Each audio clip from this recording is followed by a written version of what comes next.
أعوذ بالله من الشيطان الرجيم بسم الله الرحمن الرحيم رب اشرح لي صدري ويسر لي أمري واحلل عقدة من لساني يفقه قولي رب زدني علما اللهم فقهنا في الدين اللهم فقهنا في الدين اللهم فقهنا في الدين.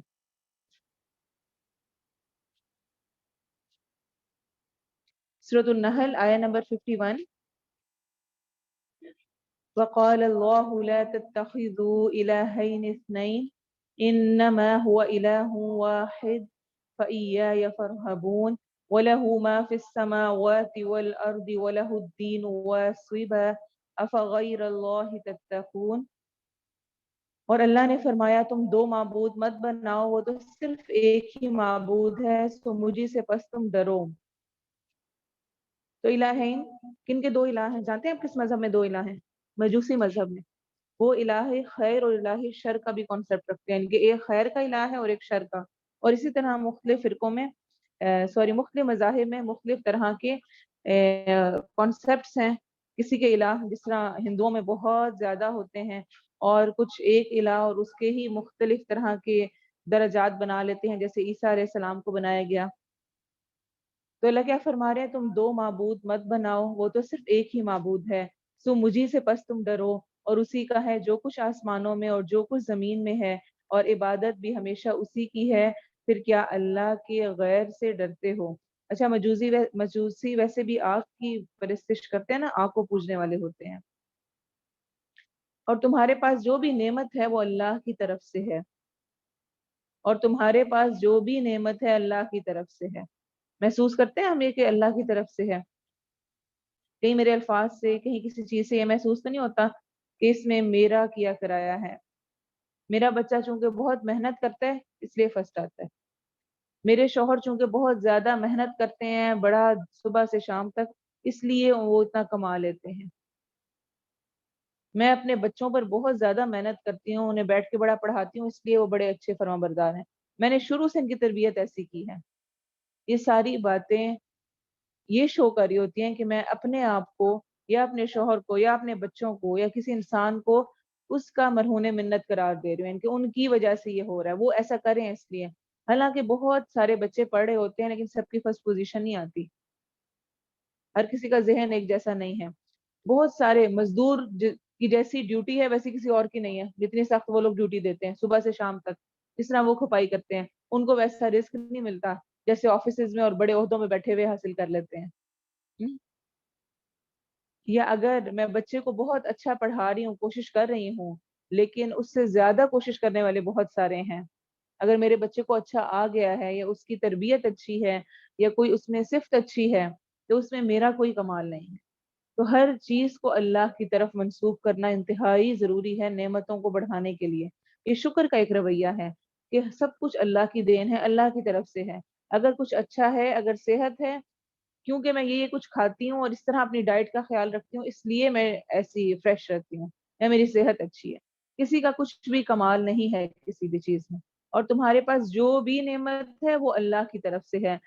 پھر جب تمہیں تکلیف پہنچتی ہے تو اسی کی طرف تم گڑ گڑاتے ہو، پھر جب وہ تم سے اس تکلیف کو دور کر دیتا ہے تو اچانک تم میں سے کچھ لوگ اپنے رب کے ساتھ شریک بنانے لگتے ہیں تاکہ وہ اس کی ناشکری کریں جو ہم نے انہیں دیا ہے۔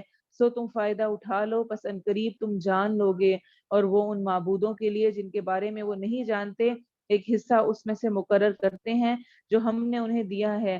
اللہ کی قسم تم اس کے بارے میں ضرور ہی پوچھے جاؤ گے جو تم جھوٹ باندھتے تھے، اور وہ اللہ کے لیے بیٹیاں تجویز کرتے ہیں، وہ پاک ہے، اور اپنے لیے وہ جو وہ چاہتے ہیں یعنی کہ بیٹے۔ اور آپ جانتے ہیں کہ فرشتوں کو بھی نعوذ باللہ وہ اللہ کی بیٹیاں قرار دیا کرتے ہوتے تھے، اور جب ان میں سے کسی کو لڑکی کی خوشخبری دی جاتی ہے تو اس کا منہ دن بھر کالا رہتا ہے اور وہ غم سے بھرا جاتا ہے، وہ لوگوں سے چھپتا پھرتا ہے اس خوشخبری کی برائی کی وجہ سے جو اسے دی گئی۔ آیا اسے ذلت کے باوجود رکھ لے یا اسے مٹی میں دبا دے؟ سن لو، برا ہے جو وہ فیصلہ کرتے ہیں۔ ہمارے معاشرے کا ایک بہت ہی سیاہ رخ قرآن نے بہت کلیئر کر کے بیان کر دیا ہے کس طرح بیٹی کے ہونے پر ناگواری کا احساس کیا جاتا ہے، حالانکہ جو اولاد ملتی ہے وہ عورت کی وجہ سے ہی مل رہی ہوتی ہے۔ یعنی عورت اگر نہیں ہوگی، اگر عورتیں ہی ختم کر دیا جائیں، بچیاں ہی پیدا نہ ہوں، تو جنریشن آگے کیسے چلے گی؟ تو یہ تو عورت کو اتنی عزت دی گئی ہے، اور اس میں یہ سوچنا کہ بیٹیاں کیوں ہو گئیں یا بیٹی کیوں ہے، یہ نہایت جہالت والا معاملہ ہے۔ اور سورہ شورى میں اللہ تعالیٰ فرماتے ہیں یَهَبُ لِمَن يَشَاءُ إِنَاثًا وَيَهَبُ لِمَن يَشَاءُ الذُّكُورَ، وہ جسے چاہتا ہے بیٹیاں عطا کرتا ہے۔ اس میں عورت کے ہاتھ میں نہیں ہے، نہ مرد کے ہاتھ میں ہے، کسی کے ہاتھ میں نہیں ہے۔ وہ جسے چاہتا ہے بیٹیاں عطا کرتا ہے، اور جسے چاہتا ہے بیٹے عطا کرتا ہے، یا انہیں ملا کر بیٹے اور بیٹیاں عطا کر دیتا ہے، دونوں دے دیتا ہے، اور جسے چاہتا ہے بھانج کر دیتا ہے، کچھ بھی نہیں دیتا۔ یقیناً وہ سب کچھ جاننے والا، ہر چیز پر قدرت رکھنے والا ہے۔ اچھا، میں نے ایسے لوگوں کو بھی دیکھا جن کے سارے بیٹے تھے اور وہ بیٹیوں کو ترستے ہیں، ایسوں کو بھی دیکھا جو ان کی بیٹیاں ہیں اور وہ بیٹوں کو ترستے ہیں، اور ایسوں کو بھی دیکھا جو کہتے ہیں بیٹا ہو بیٹی ہو کچھ تو ہو۔ تو ہماری ناشکری کی انتہا ہے یہاں پر کہ اگر اللہ کی طرف سے ہمیں اولاد مل رہی ہے تو اس پر اللہ کا شکر ادا ہونا چاہیے۔ یہ اپنی زبان سے یہ کہنا مجھے بیٹی نہیں چاہیے، یا مجھے بیٹا نہیں چاہیے، یا مجھے فلاں نہیں چاہیے، یا میں ابھی بچہ نہیں چاہتی ہوں، یا مجھے یہ نہیں ہے، یہ ساری باتیں ناشکری کا رویہ ہے، اللہ کے گویا مقابلے میں کھڑے ہونے کا ہے، اور کسی وقت کی کسی کی کوئی بات کہیں بھی اس کے آگے آ سکتی ہے۔ اللہ آپ کو دے تو دے بیٹا، لیکن وہ آپ سے چھین لے، پھر کیا کر سکتے ہیں؟ یا اگر آپ کو دے بھی دے بیٹا، بیٹی نہیں، اگر آپ کو بیٹا ہی چاہیے، تو اس کو جسمانی طور پہ کوئی معذوری ہو کیا کر لیں گے؟ ٹھیک ٹھاک ہو، پھر کوئی ایکسیڈنٹ ہو جائے، کچھ مسئلہ ہو جائے، کیا کر لیں گے؟ تو صحیح سالم خیر خیریت سے ایک نیک سیرت صالحین میں سے جو ہمیں دعا سکھائی گئی ہے، رب ہب لی من الصالحین، اولاد کے لیے دعا کریں، اے اللہ ہمیں صالح لوگوں میں سے عطا کر، ایسا بچہ عطا کر جو کہ صالح ہو۔ اور اسی طرح جو دعا سکھائی گئی ہے رب ہب لی من لدنک ذریۃ طیبہ، اے میرا مجھے اپنے پاس سے پاک اولاد دے۔ اصل چیز یہ مانگنے کی ہے۔ تو اولاد جو بھی ہے وہ اللہ کی دین ہے، اس پر شکر گزاری ضرور ہونی چاہیے، اور اس کو اللہ کی طرف سے ہی سمجھنا چاہیے۔ ان لوگوں کا جو آخرت پر ایمان نہیں رکھتے بہت برا حال ہے، اور اللہ کی سب سے اونچی صفت ہے، اور وہی سب پر غالب کمال حکمت والا ہے۔ اور اگر اللہ لوگوں کو ان کے ظلم کی وجہ سے پکڑے تو اس کے اوپر کوئی چلنے والا نہ چھوڑے، اور لیکن وہ انہیں ایک مقرر وقت تک ڈھیل دیتا ہے، پھر جب ان کا وقت آ جاتا ہے تو ایک گھڑی نہ پیچھے رہتے ہیں اور نہ ہی آگے بڑھتے ہیں، اور وہ اللہ کے لیے وہ چیز تجویز کرتے ہیں جسے وہ خود ناپسند کرتے ہیں، اور ان کی زبانیں جھوٹ بیان کرتی ہیں کہ بے شک انہی کے لیے بھلائی ہے، کوئی شک نہیں کہ انہی کے لیے آگ ہے، اور یہ کہ وہ سب سے پہلے اس میں پہنچائے جانے والے ہیں۔ اللہ کی قسم، بلا شبہ یقیناً ہم نے تجھ سے پہلے بہت سی امتوں کی طرف رسول بھیجے، تو شیطان نے ان کے لیے ان کے اعمال خوشنما بنا دیے، سو وہی آج اس کا دوست، ان کا دوست ہے، اور انہی کے لیے دردناک عذاب ہے۔ تو شیطان کا کام ہی کیا ہے؟ انسان کے اعمال کو خوشنما بنا دینا، اس کو جھوٹی آرزویں امیدیں دلا دینا کہ کوئی بات نہیں، کر لو، بہت مزہ آئے گا، بڑی انجوائمنٹ ہے اس میں، خیر اگر تھوڑا سا کر بھی لوگی تو کیا ہوگا، کیا نقصان ہونے لگا ہے۔ اور جس طرح سے میوزک، گانے بجانے اور آج کل کی جو یہ خرافات ہیں، اس کو کس طرح سے اس نے اٹریکٹیو بنایا ہوا ہے۔ اور ہم نے تجھ پر کتاب نازل نہیں کی مگر اس لیے کہ تو ان کے لیے وہ بات واضح کر دے جس میں انہوں نے اختلاف کیا ہے، اور ان لوگوں کی ہدایت اور رحمت کے لیے جو ایمان لاتے ہیں۔ اور اللہ نے آسمان سے کچھ پانی نازل کیا، پھر اس کے ساتھ زمین کو اس کے مرنے کے بعد زندہ کر دیا، بلا شبہ اس میں ان لوگوں کے لیے یقیناً ایک نشانی ہے جو سنتے ہیں، اور بلا شبہ تمہارے لیے چوپاؤں میں یقیناً بڑی عبرت ہے۔ ہم ان چیزوں میں سے جو ان کے پیٹوں میں ہیں گوبر اور خون کے درمیان سے تمہیں خالص دودھ پلانے کے لیے دیتے ہیں۔ یہ اللہ اپنی نشانیاں بتا رہے ایک ایک کر کے، غور و فکر کے لیے، جو پینے والوں کے لیے حلق سے آسانی سے اتر جاتا ہے۔ اب دیکھیں یہ اللہ کی نشانی کس طرح سے جانور کے پیٹوں سے اللہ کہہ رہے ہیں کہ ہم گوبر اور خون کے درمیان سے تمہیں خالص دودھ پلاتے ہیں، اور کھجوروں اور انگوروں کے پھلوں سے بھی، جس سے تم نشہ آور چیز اور اچھا رزق بناتے ہو، یعنی کہ خمر شراب کو آپ جانتے ہیں کہ انگوروں کو بہت جب گلا کے اور سڑا کے اور اس کے بعد اس سے جو مشروب بنتا ہے وہ شراب کی شکل میں ہوتا ہے۔ بلا شبہ اس میں ان لوگوں کے لیے یقیناً ایک نشانی ہے جو سمجھتے ہیں۔ اور تیرے رب نے شہد کی مکھی کی طرف وحی کی کہ کچھ پہاڑوں میں سے گھر بنا اور کچھ درختوں میں سے اور کچھ اس میں سے جو لوگ چھپر بناتے ہیں، پھر ہر قسم کے پھلوں سے کھا، پھر اپنے رب کے راستوں پر چل جو مسخر کیے ہوئے ہیں۔ ان کے پیٹوں سے پینے کی ایک چیز نکلتی ہے جس کے رنگ مختلف ہیں، اس میں لوگوں کے لیے ایک قسم کی شفا ہے، بلا شبہ اس میں ان لوگوں کے لیے یقیناً ایک نشانی ہے جو غور و فکر کرتے ہیں۔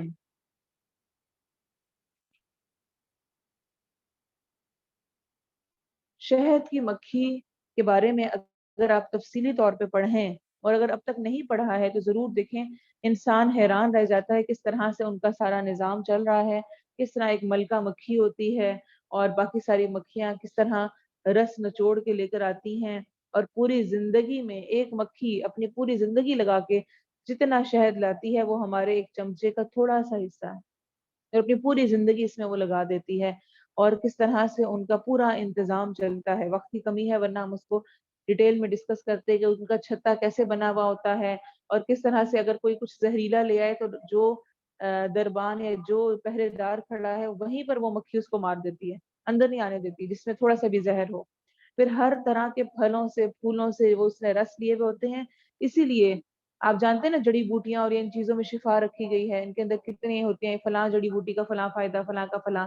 اب شہد میں کیا ہے، ہر طرح کے پھل پھول جڑی بوٹیاں اور یہ سب کچھ اس کے اندر شامل، تو اللہ نے اس میں شفا رکھی ہے، ہر بیماری کی شفا شہد کے اندر رکھی گئی ہے۔ کچھ بھی بیماری ہو، کسی قسم کی ہو، شہد کو استعمال کریں، شہد اس کا بہترین حل ہے۔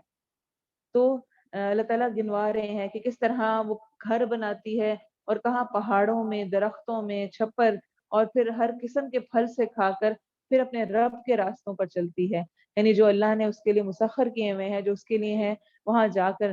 اور مزے کی بات یہ ہے کہ جہاں پر جس پھول یا جس جگہ سے ایک مکھی وہاں سے رس لے لیتی ہے تو وہاں پر وہ ایسا نشان بناتی ہے کہ اگلی آنے والی کو پہلے ہی پتہ چل جاتا ہے کہ یہاں سے لیا جا چکا ہے، وہ نیکسٹ جگہ پہ جاتی ہے۔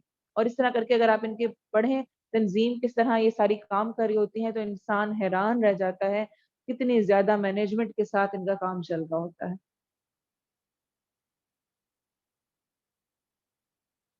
تو اللہ بھی فرما رہے ہیں اب کیا، فیہ شفاء للناس، اس میں لوگوں کے لیے شفا ہے، بلا شبہ اس میں ان لوگوں کے لیے یقیناً ایک نشانی ہے جو غور و فکر کرتے ہیں۔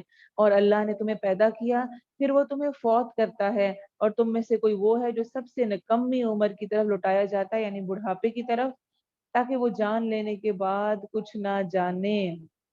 تو اس میں بڑوں کا قصور نہیں ہوتا، یہ جو ہم کہتے ہیں نا ایک تو بار بار یہ ایک ہی بات دہراتے رہتے ہیں، بتایا پھر دوبارہ وہی باتیں کرنے بیٹھ جاتے ہیں، جب بیٹھو وہی سنا رہے ہوتے ہیں، یا ابھی بتایا ہے کہ ابھی نہیں آئے پھر دوبارہ پوچھنے لگ جاتے ہیں اچھا کب آئیں گے، کیا ہوگا۔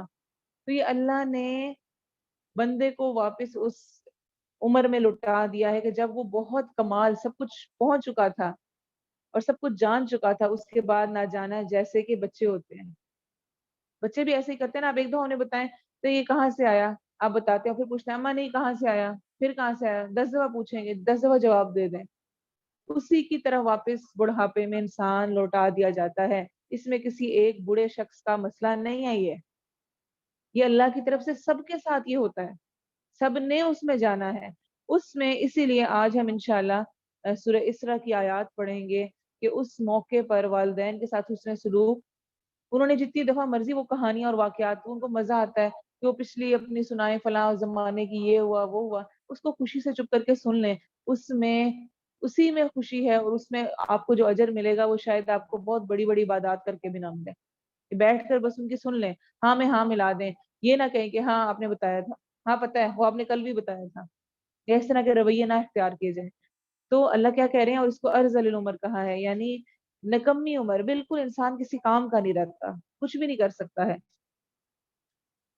تاکہ وہ جان لینے کے بعد کچھ نہ جانے۔ بے شک اللہ سب کچھ جاننے والا، ہر چیز پر قادر ہے، اور اللہ نے تم میں سے بعض کو بعض پر رزق میں فوقیت بخشی ہے، کسی کے پاس زیادہ ہے کسی کے پاس کم، بس وہ لوگ جنہیں فوقیت دی گئی ہے کسی صورت اپنا رزق ان غلاموں پر لوٹانے والے نہیں جن کے مالک ان کے دائیں ہاتھ ہیں کہ وہ اس میں برابر ہو جائیں، تو کیا وہ اللہ کی نعمت کا انکار کرتے ہیں؟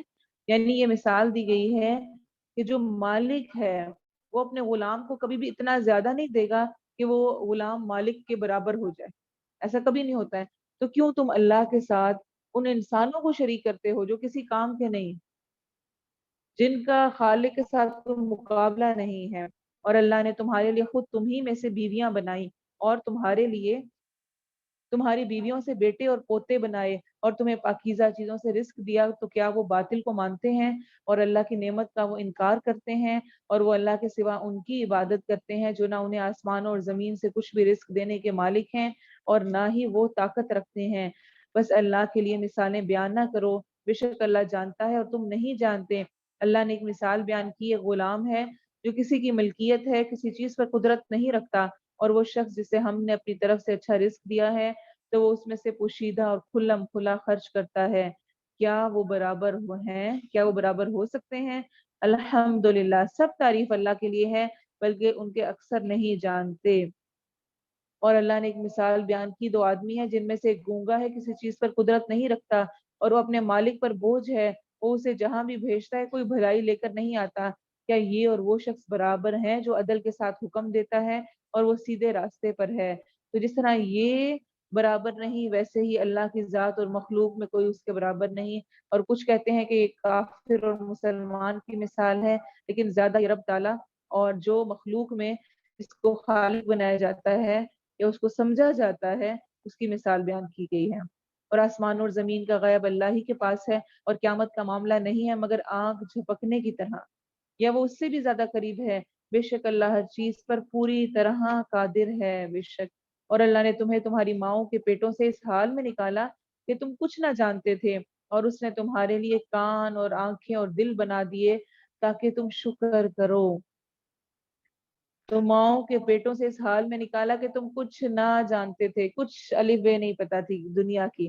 اللہ نے کس طرح بچے کو سکھاتا ہے، کس طرح وہ بیٹھتا ہے، کھڑا ہوتا ہے، بولنا سیکھتا ہے، پھر اس کو چیزوں کی سمجھ آنے لگتی ہے۔ اور اس نے تمہارے لیے کان اور آنکھیں اور دل بنائے۔ سب کچھ بنانے کا مقصد کیا ہے؟ لعلکم تشکرون، تاکہ تم سب شکر ادا کرو۔ کیا انہوں نے پرندوں کی طرف نہیں دیکھا؟ آسمان کی فضا میں مسخر ہیں، انہیں اللہ کے سوا کوئی نہیں تھامتا۔ بلا شبہ اس میں ان لوگوں کے لیے یقیناً بہت سی نشانیاں ہیں جو ایمان لاتے ہیں۔ یہ کتنا بڑا معجزہ ہے، پرندہ آسمان پہ اڑ رہا ہے اتنا اونچا، اور وہ کسی سہارے کے ساتھ نہیں ہے، اور وہ اڑتا ہی جا رہا ہے، کتنے کتنے میل وہ سفر کر لیتا ہے۔ اللہ کیا فرما رہے ہیں؟ انہیں اللہ کے سوا کوئی نہیں تھامتا، اللہ نے ہی ان کو تھاما ہوا ہے، اور اس میں ایمان والوں کے لیے بہت سی نشانیاں ہیں۔ اور اللہ نے تمہارے لیے تمہارے گھروں سے رہنے کی جگہ بنا دی، اور تمہارے لیے چوپاؤں کی کھالوں سے ایسے گھر بنائے جنہیں تم اپنے کوچ کے دن اور اپنے قیام کے دن ہلکا پھلکا پاتے ہو، اور ان کی اونوں سے اور ان کی پشموں سے اور ان کے بالوں سے گھر کا سامان اور ایک وقت تک فائدہ اٹھانے کی چیزیں بنائیں۔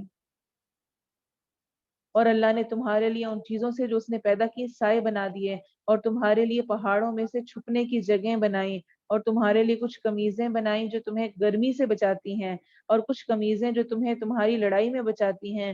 اسی طرح وہ اپنی نعمت تم پر پوری کرتا ہے تاکہ تم فرما بردار بن جاؤ۔ تو ہر آیت میں ہمیں مختلف پہلوؤں پر ہماری زندگی کے غور کروایا جا رہا ہے، کس طرح اللہ نے گھر بنائے، کس طرح چوپایوں کی کھالوں کے ساتھ بنائے جاتے ہیں، یہ جو ٹینٹ بنتے ہیں اور جو اس طرح کی چیزیں آتی ہیں، پھر جو کپڑے بن رہے ہوتے ہیں، یہ سب کچھ کیا ہے؟ گھر کا سامان اور چیزیں، یہ سب اللہ نے ہمارے لیے مسخر کیا ہے، ہمیں اپنے لیے چنا، اپنے لیے مسخر کیا۔ ان سب نعمتوں کو استعمال کرنے کے ہمیں اجازت دی، حکم دیا، پسند کیا کہ اگر کسی کے پاس کوئی نعمت ہے اس کا اظہار ہو، وہ ضرور اس کو استعمال کرے، لیکن اس کے ساتھ وہ رب کی طرف لوٹنے والا ہو، کہیں ان نعمتوں اور ان چیزوں میں گم ہی نہ ہو جائے، اس بچے کی طرح نہ ہو جائے۔ اچھا کیا ہوتا ہے بچے کو اگر کوئی مہمان آتا ہے اور وہ گفٹ دیتے ہیں آ کر، بچہ کیا کرتا ہے؟ وہ ان مہمانوں کو چھوڑ کر یا ان کے ساتھ بیٹھنے یا ان کے ساتھ وقت گزارنے، ان کی بات سننے کی بجائے اس کھلونے کے اندر مصروف ہو جاتا ہے، اس کو لے کر اس میں ہی لگ جاتا ہے، جا کے سائڈ پر ہو جاتا ہے۔ ہمارا یہی رویہ ہے۔ اللہ نے ہمیں ساری نعمتیں دی، اس نے ہماری ساری چیزیں دی ہیں، اور انہی نعمتوں اور ان چیزوں میں ہم اتنا کھو جاتے ہیں کہ ہم اللہ تعالیٰ کی ذات کو ہی بھول جاتے ہیں، یہ بھول ہی جاتے ہیں کہ کس نے ہمیں یہ سارا کچھ دیا ہوا ہے۔ تو اللہ کی دی ہوئی نعمتوں کو استعمال کرنا، ان سے فائدہ اٹھانا، یہ پسندیدہ ہے، اس میں کوئی عیب نہیں ہے۔ اگر آپ کو اچھا ملا ہے اچھا میسر ہے، ضرور اس کو استعمال کریں، ضرور کھائیں پیئیں سب کچھ کریں، لیکن اس میں رب کی ذات اور رب کی عبادات اور رب کے جو حقوق ہیں اس میں کمی واقعہ نہیں ہونی چاہیے۔ پھر اگر وہ پھر جائیں تو تیرے ذمہ تو صرف واضح پیغام پہنچا دینا ہے۔ وہ اللہ کی نعمت کو پہچانتے ہیں پھر اس کا انکار کرتے ہیں، اور ان میں سے اکثر ناشکرے ہیں۔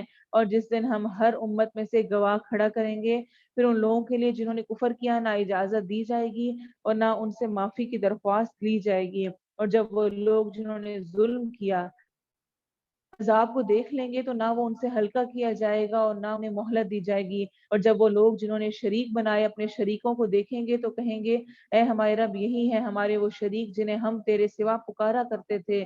تو وہ ان کی طرف یہ بات پھینک ماریں گے کہ بلا شبہ یقیناً تم جھوٹے ہو۔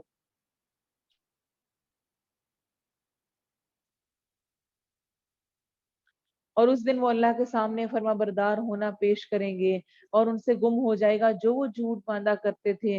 وہ لوگ جنہوں نے کفر کیا اور اللہ کی راہ سے روکا، ہم انہیں عذاب پر عذاب زیادہ دیں گے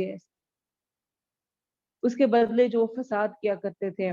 تو انسان کا خود خیر سے رکنا وہ بھی برا ہے، لیکن اپنے ساتھ دوسرے کو بھی خیر سے روکنا یہ اس سے بھی بڑا گناہ ہے، زیادہ بڑا فساد ہے۔ اس لیے ہم پہلے ہی پڑھ چکے ہیں کہ کچھ لوگ ایسے ہوں گے جو اپنا بوجھ بھی اٹھائیں گے اور اپنے ساتھ دوسروں کا بوجھ بھی اٹھائیں گے۔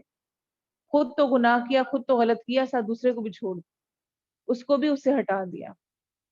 خود تو آپ نے دوپٹہ نہیں لیا، خود تو آپ شادی پہ اتار کے کھڑے ہیں، ساتھ اپنی دوست کو بھی کہیں کوئی بات نہیں اتار لو، خیر ہے یہاں پہ عورتیں ہی ہیں کون سا کوئی ہے۔ حالانکہ اللہ ماشاء اللہ ہمارے آج کل کے فنکشنز عورتیں کتنی ہوتی ہیں یہ بھی پتہ ہے، بیچ میں کبھی کسی کا کوئی آ رہا ہے، کبھی کوئی جا رہا ہے، کبھی ویٹرز آ گئے، کبھی کچھ ہو گیا، کوئی بات نہیں تم یہ اتار لو، کوئی بات نہیں ابھی یہ بنوا لو، خیر ہے اگر تھوڑا سا تصویریں وغیرہ بنوا لو گی یہ کر لو گی، تیار ہوتے ہوئے ہی دلہن کی تیاری میں یہ بہت بڑی لڑائیاں ہیں۔ کوئی بات نہیں آئی بروز کے بغیر تو آپ دلہن اچھی نہیں لگتی ہے، ابھی بنوا لو آئندہ نہ بنوانا، ایک دفعہ شادی ایک بار ہی ہونی ہے، وہ جو ایک بار شادی ہونی ہے اس کے بعد پھر کیا ایسے ہی وہ چھوڑا جائے گا؟ پھر شیطان کہے گا اب شوہر کی اطاعت ضروری ہے، اللہ خوش ہوتا ہے، شوہر کو ناراض کیا تو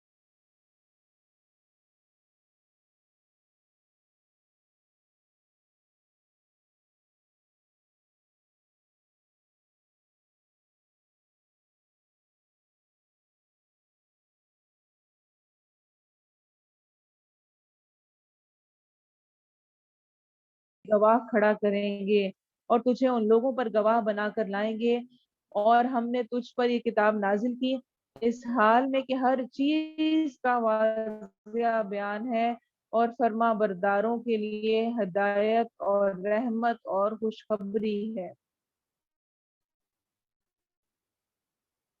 کا بیان ہے کہ اللہ علیہ وسلم کے بارے میں ہمیں یہ فرما دیا گیا ہے وَمَا آتَاكُمُ الرَّسُولُ فَخُذُوهُ وَمَا نَهَاكُمْ عَنْهُ فَانْتَهُوا، کلیئر کر دیا گیا ہے کہ جو رسول تمہیں دے اس کو لے لو، جس سے روک دیں اس سے رک جاؤ۔ تو گویا جو کچھ حدیث ہے سیرت ہے وہ ساری کی ساری بھی قرآن کے اندر ہی سمجھے سمو گئی، وہ ساری بھی موجود آگے۔ تو اس کے بارے میں ایک بہت مشہور واقعہ آتا ہے، عبداللہ بن مسعود رضی اللہ عنہ نے ایک دفعہ فرمایا اللہ تعالیٰ نے ان عورتوں پر لعنت فرمائی ہے جو جلد میں سوئی کے ذریعے سے نیل کے ساتھ نقش و نگار بناتی ہیں، اور وہ جو بنواتی ہیں دونوں پر، یعنی جو آج کل ٹیٹوز وغیرہ اور اس طرح کی چیزیں بنوائی جاتی ہیں، اور جو چہرے کے بال اکھڑواتی ہیں اور جو دانتوں کے درمیان فاصلہ کرواتی ہیں، اللہ کی پیدا کردہ چیز کو بدل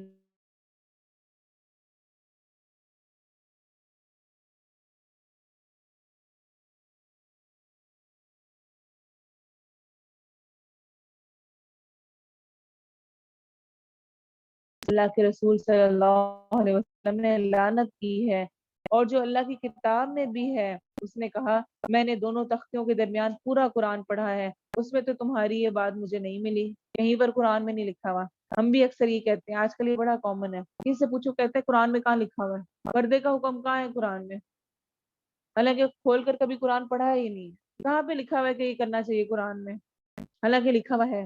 اچھا فرمایا اگر تو نے اسے پڑھا ہوتا تو تجھے مل جاتا، کیا تم نے یہ نہیں پڑھا وما آتاکم الرسول فخذوہ وما نہاکم عنہ فانتہوا، اور رسول تمہیں جو کچھ دے تو وہ لے لو اور جس سے تمہیں روک دیں تو رک جاؤ۔ تو یہ نبی صلی اللہ علیہ وسلم نے فرمایا ہے، اس کا مطلب ہے یہ قرآن کا بھی حصہ ہے، قرآن میں موجود ہے۔ اس نے کہا کیوں نہیں؟ فرمایا پھر بات یہ ہے کہ ان کاموں سے آپ صلی اللہ علیہ وسلم نے منع کیا ہے۔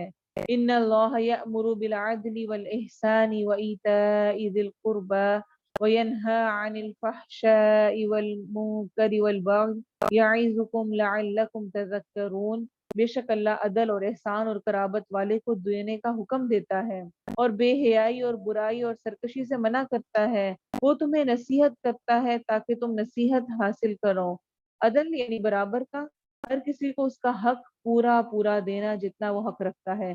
احسان یعنی کہ اس سے بڑھ کر اس کے ساتھ اچھا رویہ کرنا۔ آپ صلی اللہ علیہ وسلم نے فرمایا احسان یہ ہے کہ اللہ تعالیٰ کی عبادت اس طرح کرو جیسے کہ تم اسے دیکھ رہے ہو، سو اگر تم اسے نہ دیکھتے ہو تو وہ تو تمہیں دیکھ ہی رہا ہے، یعنی اگر یہ فیلنگ نہ آئے تو یہ فیلنگ تو ضرور رکھو کہ وہ تمہیں دیکھ رہا ہے۔ اور ہر چیز میں ہمیں احسان کرنے کا حکم دیا گیا ہے، یہاں تک کہ حدیث میں آتا ہے آپ صلی اللہ علیہ وسلم نے فرمایا اللہ نے ہر چیز پر احسان کرنا فرض کیا ہے، تو جب قتل کرو تو اس کا اچھا طریقہ اختیار کرو، یہ تکلیف دے دے کر نہ مارو، اور جب ذبح کرو تو اچھے طریقے سے کرو، اپنی چھری کو تیز کر لو اور اپنے ذبیحے کو آرام پہنچاؤ، یعنی اس کو تکلیف نہ دو، تو اس میں بھی احسان کا معاملہ۔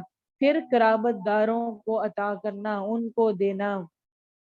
اچھا کیا ہوتا ہے صدقہ و خیرات یا اپنا مال ہم نکالنا چاہتے ہیں نا، تو ہم ادھر ادھر لوگوں کو دیتے ہوئے نہیں اتنا دل ہوتا، اپنے قریبیوں کو دینا مشکل لگتا ہے، ان کے پاس ان کے حوالے کرنا کہ ان کے پاس وہ نعمتیں چلی جائیں جو کہ میرے پاس ہیں، جو کہ میرے پاس قریبی رہنے والے لوگ ہیں، قرابت دار ہیں، وہ مشکل کام لگتا ہے، خاص طور پر اس قرابت دار کو دینا جس کے بارے میں پتا ہے کہ اس کے دل میں کچھ میرے بارے میں کھوٹ ہے، خرابی ہے، یا وہ میرے بارے میں کوئی زیادہ اچھا نہیں رکھتا، اس کو دینا حدیث میں آتا ہے، اس کا مفہوم ہے کہ جس کے بارے میں شک ہو اس رشتہ دار کو دینا بہترین صدقہ ہے۔ تو رشتہ داروں کو دینے کی بے انتہا فضیلت ہے۔ حدیث میں کیا آتا ہے؟ رشتہ دار کو دینا دگنے اجر کا باعث ہے، ایک صدقے کا اور ایک صلہ رحمی کا، ڈبل ریوارڈ ملتا ہے۔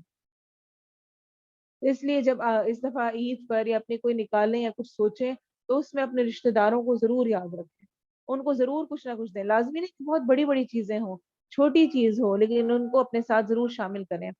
اور بے حیائی اور برائی اور سرکشی سے منع کرتا ہے، وہ تمہیں نصیحت کرتا ہے تاکہ تم نصیحت حاصل کرو اور اللہ کا عہد پورا کرو، جب آپس میں عہد کرو اور قسموں کو ان کے پختہ کرنے کے بعد مت توڑو، حالانکہ یقیناً تم نے اللہ کو اپنے آپ پر ضامن بنایا ہے، بے شک اللہ جانتا ہے جو کچھ تم کرتے ہو۔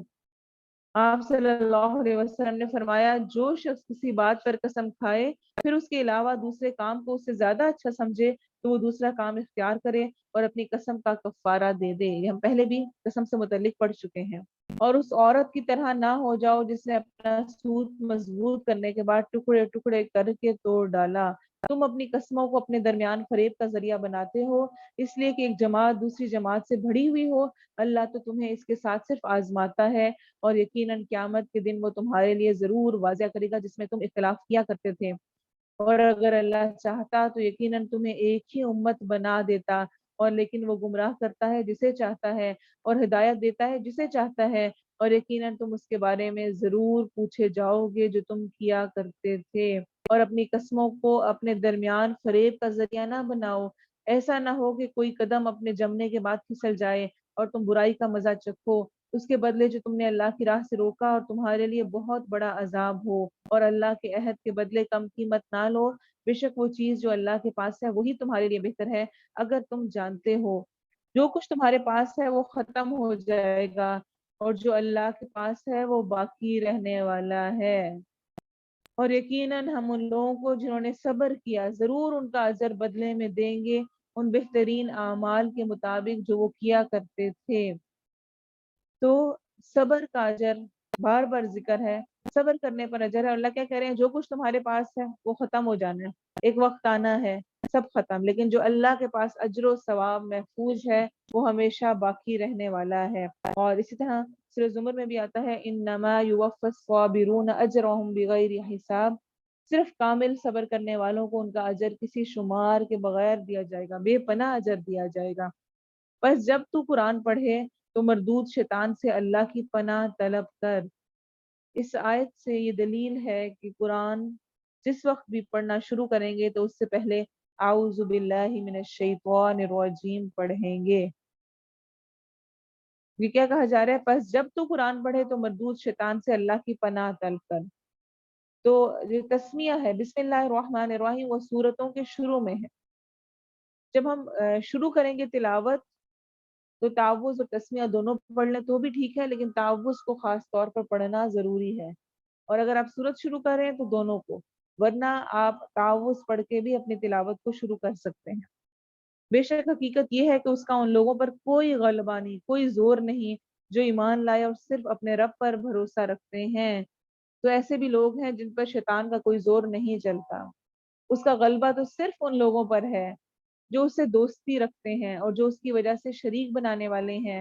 اور جب ہم کوئی آیت کسی دوسری آیت کی جگہ بدل کر لاتے ہیں اور اللہ زیادہ جاننے والا ہے جو وہ نازل کرتا ہے تو وہ کہتے ہیں تو گھڑ کر لانے والا ہے، بلکہ ان کے اکثر نہیں جانتے۔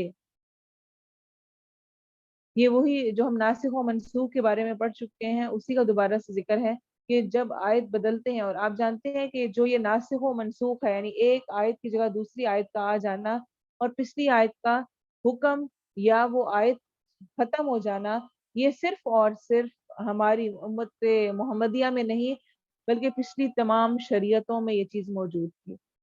اور اس کے بے پناہ فائدے ہیں۔ جو قرآن کا نزول سٹیپ بائی سٹیپ بتدریج ہوا ہے، اس طرح اس کے فائدے ہیں کہ وقت کے ساتھ ساتھ احکام آئے تاکہ اچھی طرح لوگ یاد کر لیں، سمجھ لیں، اس پر عمل کر لیں، پھر سچویشنز کے مطابق آیا جیسے حالات تھے، پھر جب کوئی پریشانی یا غم تکلیف میں نبی صلی اللہ علیہ وسلم تھے اس کے مطابق آیا، کوئی ایسا مسئلہ پیش آیا اس پر قرآن نازل ہوا تو اس میں ایک خاص حکمت تھی۔ ایسے ہی ناسخ و منسوخ، ایک آیت کا آنا پھر اس کا حکم بدل جانا، اس میں بھی اللہ کی بہت ساری حکمتیں پوشیدہ ہوتی ہیں۔ کہہ دیجئے اسے روح القدس نے تیرے رب کی طرف سے حق کے ساتھ تھوڑا تھوڑا کر کے نازل کیا ہے تاکہ ان لوگوں کو ثابت قدم رکھے جو ایمان لائے اور فرما برداروں کے لیے ہدایت اور خوشخبری ہو۔ اور بلا شبہ یقیناً ہم جانتے ہیں کہ وہ کہتے ہیں اسے تو ایک آدمی ہی سکھاتا ہے، اس شخص کی زبان جس کی طرف وہ غلط نسبت کر رہے ہیں اجمی ہے اور یہ واضح عربی زبان ہے۔ بے شک وہ لوگ جو اللہ کی آیات پر ایمان نہیں لاتے، اللہ انہیں ہدایت نہیں دیتا اور انہی کے لیے دردناک عذاب ہے۔ جھوٹ تو وہی لوگ باندھتے ہیں جو اللہ کی آیات پر ایمان نہیں رکھتے، اور وہی لوگ اصل جھوٹے ہیں۔ جو شخص اللہ کے ساتھ کفر کرے اپنے ایمان کے بعد سوائے اس کے جسے مجبور کیا جائے اور اس کا دل ایمان پر مطمئن ہو، اور لیکن جو کفر کے لیے سینہ کھول دے تو ان لوگوں پر اللہ کا بڑا غضب ہے اور ان کے لیے بہت بڑا عذاب ہے۔ عبداللہ بن مسعود فرماتے ہیں سب سے پہلے جن لوگوں نے اپنے اسلام کا اظہار کیا وہ 7 آدمی تھے: رسول اللہ صلی اللہ علیہ وسلم، ابو بکر، عمار، ان کی والدہ سمیہ، صہیب، بلال اور مقداد۔ رسول اللہ صلی اللہ علیہ وسلم کو تو اللہ تعالیٰ نے آپ کے چچا ابو طالب کے ذریعے سے محفوظ رکھا، اور ابو بکر کو اللہ تعالیٰ نے ان کی قوم کے ذریعے سے محفوظ رکھا۔ باقی سب کو مشرکین نے پکڑا اور انہیں لوہے کی زرہیں پہنا کر دھوپ میں جھلسنے کے لیے پھینک دیا۔ چنانچہ وہ جتنے تھے سب نے اس کے مطابق کہہ دیا جو کفار چاہتے تھے سوائے بلال رضی اللہ عنہ کے۔ تو اللہ تعالیٰ کیا فرما رہے ہیں، جو شخص اللہ کے ساتھ کفر کرے اپنے ایمان کے بعد سوائے اس کے جسے مجبور کیا جائے اور اس کا دل ایمان پر مطمئن ہو، اور لیکن تو کیا ہے، اس کو تو کچھ نہیں کہا جائے گا، اللہ اسے معاف کر دے گا۔ وہ اپنے آپ کو اس وقت مصلحتاً دشمن سے بچانے کے لیے ایسا کر رہا ہے تو ایسا کیا جا سکتا ہے کہ وہ کہے کہ ٹھیک ہے میں ایمان نہیں لاتا، حالانکہ دل اس کا اس طرف مائل نہیں ہے۔ اور لیکن جو کفر کے لیے سینہ کھول دے تو ان لوگوں پر اللہ کا بڑا غضب ہے اور ان کے لیے بہت بڑا عذاب ہے۔ یہ اس لیے کہ انہوں نے دنیا کی زندگی کو آخرت کے مقابلے میں محبوب رکھا۔ اور اس لیے کہ اللہ کافر لوگوں کو ہدایت نہیں دیتا۔ اچھا، دنیا کی زندگی کو آخرت کے مقابلے میں محبوب رکھنا، مجھے کیسے پتا چلے گا کہ میں کہاں پر ہوں؟ دنیا کی زندگی محبوب ہے یا آخرت محبوب ہے؟ کس طرح معاملات سے مجھے پتا چلے گا؟ کیسے میں اپنے آپ کو جج کر سکتی ہوں کہ مجھے دنیا محبوب یا آخرت محبوب؟ دنیا کا غم جتنا جتنا دنیا سے محبت کم ہوگی اور آخرت کی فکر زیادہ ہوگی، اتنا ہی اس کے لیے غم کم ہوگا۔ اگر دنیا پریورٹی نہیں ہے، فرسٹ نمبر پہ نہیں ہے، آخرت ہے، تو آخرت کی فکریں زیادہ ہوں گی۔ یہ فکر ہوگی کہ کہیں جہنم میں نہ چلی جاؤں، قبر کے عذاب سے یا رب بچا لینا، خاتمہ ایمان پہ کر دینا، اللہ کے سامنے کیسے کھڑے ہونا ہے، وہ تصورات، وہ چیزیں، ہر کام کو کرتے ہوئے آخرت پہلے نمبر پہ۔ اور دنیا، اگر دنیا پہلے نمبر پہ ہے تو اس میں اتنا سا بھی نہ کہ کوئی سوٹ آیا اور اس کو استری کرنے لگے اور وہ جل گیا تو اس پر ہی پورا دن افسوس منا منا کے گزار دینا ہے۔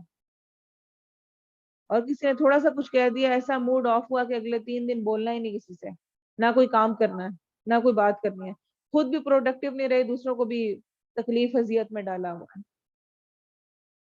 تو جتنی دنیا کی محبت زیادہ ہوگی اتنے اس کے غم زیادہ فیل ہوں گے۔ دیکھ لیں آپ کو دنیا کے غم کتنے فیل ہوتے ہیں، اور جتنی دنیا کی محبت کم ہوگی اتنا ہی اس کے غم کم لگیں گے۔ کوئی بات نہیں، گزر جانا ہے۔ اسی لیے جو بار بار آتا ہے نا، الا ان اولیاء اللہ لا خوف علیہم ولا هم یحزنون، خبردار بے شک اللہ کے دوستوں کو کوئی خوف اور کوئی غم نہیں ہوتا۔ اس کا ہرگز یہ مطلب نہیں آزمائشیں نہیں آتی ان پر، انبیاء پر سب سے زیادہ آزمائشیں آئیں اور اس کے بعد ان سے کم درجے کے جو تھے ان پر آئیں۔ تو آزمائشیں آتی ہیں، سب کچھ ہوگا، لیکن دنیا پریورٹی نمبر 1 نہیں ہوگی۔ ہر چیز میں آخرت کا غم دنیا کے غم پر غالب ہوگا۔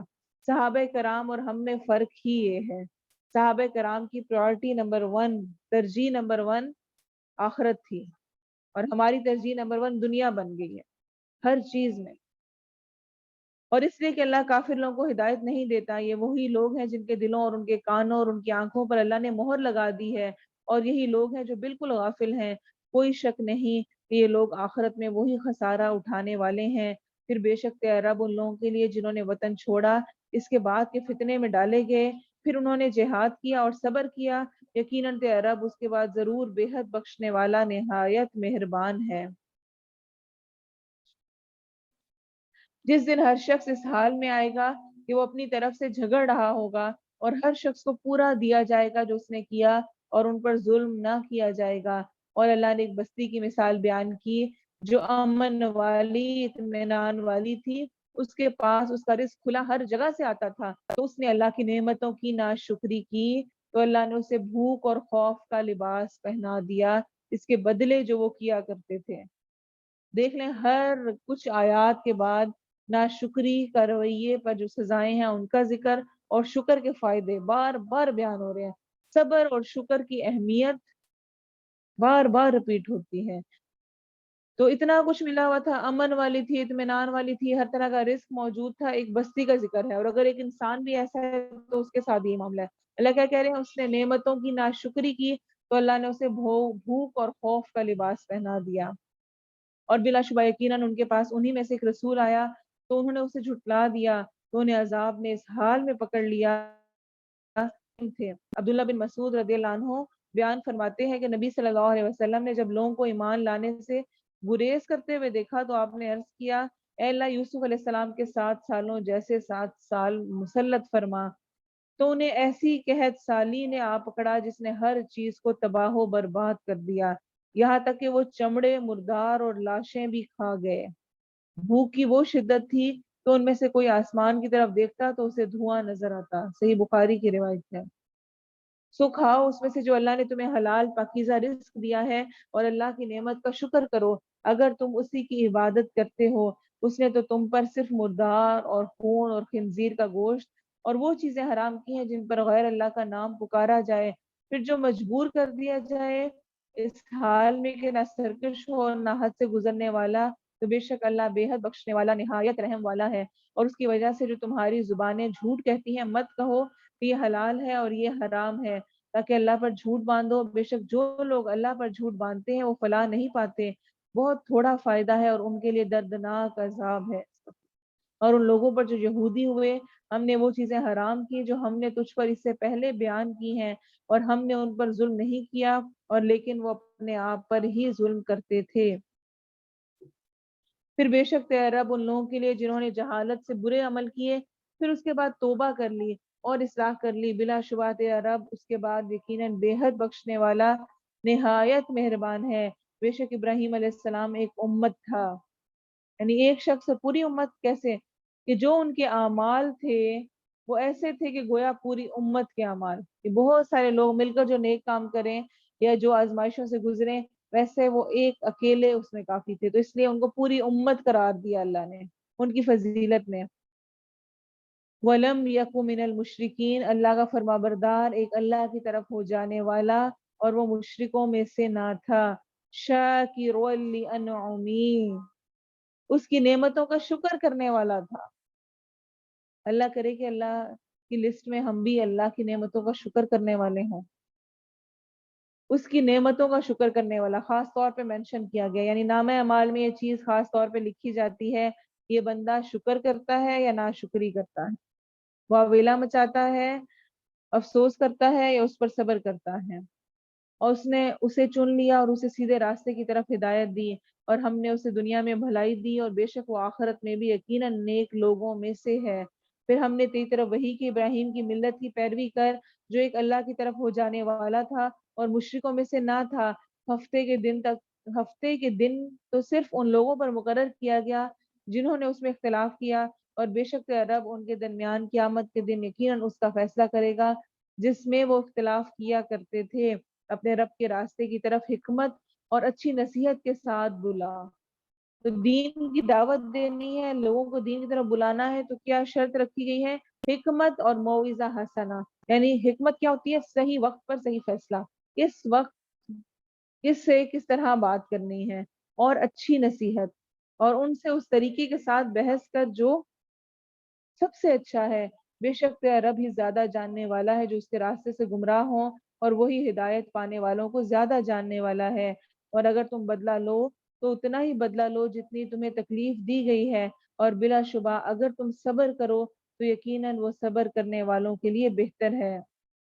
آپ صلی اللہ علیہ وسلم نے اس کے بارے میں ہمیں خاص طور پر جو واقعات ملتے ہیں اس میں یہ بتایا کہ اگر معاف کر دیا جائے تو وہ زیادہ بہتر ہے، اور آیات بھی ہمیں یہ بتاتی ہیں کہ جتنا ہوا ہو اتنا بدلہ لیا جا سکتا ہے۔ کسی نے ایک برا جملہ کہا ہے، آپ بھی کہہ سکتے ہیں، لیکن اس کہنے کو پہلے والے سے بڑھنا نہیں چاہیے ورنہ آپ ظالم ہو جائیں گے۔ اچھا چاہے ہم وہی جملہ دہرا دیں لیکن ہمارے فیس ایکسپریشنز، ہمارا چیخنا، ہمارا دھاڑنا، ہمارا بولنا، وہ سب اس سے زیادہ ہوگا ریئیکشن میں۔ کوئی ایک لگائے ہم آگے سے دو لگائیں گے، کوئی ایک سنائے ہم آگے سے دو سنائیں گے، تو بہتر کیا ہے کہ اس کو ایوائڈ ہی کر لیا جائے، چھوڑ ہی دیا جائے۔ اور بلا شبہ اگر تم صبر کر لو تو یقیناً وہ صبر کرنے والوں کے لیے بہتر ہے۔ وَاصْبِرْ وَمَا صَبْرُكَ إِلَّا بِاللَّهِ، اور صبر کر اور نہیں تیرا صبر مگر اللہ کے ساتھ، یعنی اللہ ہی صبر کی توفیق بھی دیتا ہے۔ کس کو دیتا ہے؟ جو صبر کرنا چاہتا ہے، جو یہ کہتے ہیں نا مجھ سے تو صبر نہیں ہوتا، میں کیا کروں، مجھ سے نہیں رہا جاتا، مجھ سے بولا ہی جاتا ہے، میں نے کیا ہی دینا ہوتا ہے، تو اس کے اندر نہیں صبر آئے گا۔ جو اللہ سے دعا کرے گا، کوشش کرے گا اپنے اندر صبر لانے کی، اللہ اس کو دے گا۔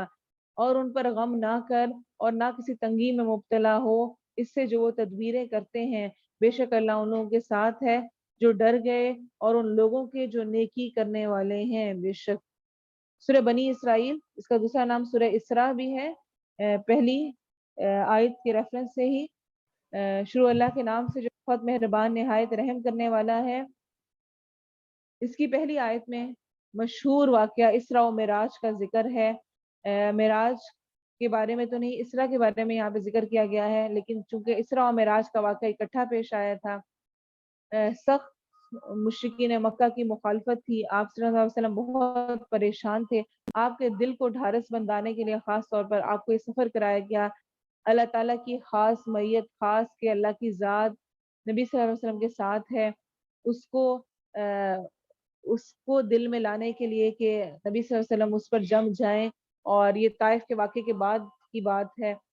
تو اس وقت یہ واقعہ پیش آیا، جس رات یہ سفر ہوا اس رات آپ ام ہانی رضی اللہ عنہا کے گھر سوئے ہوئے تھے، اور یہ سفر آپ نے جسم اور روح دونوں کے ساتھ کیا تھا۔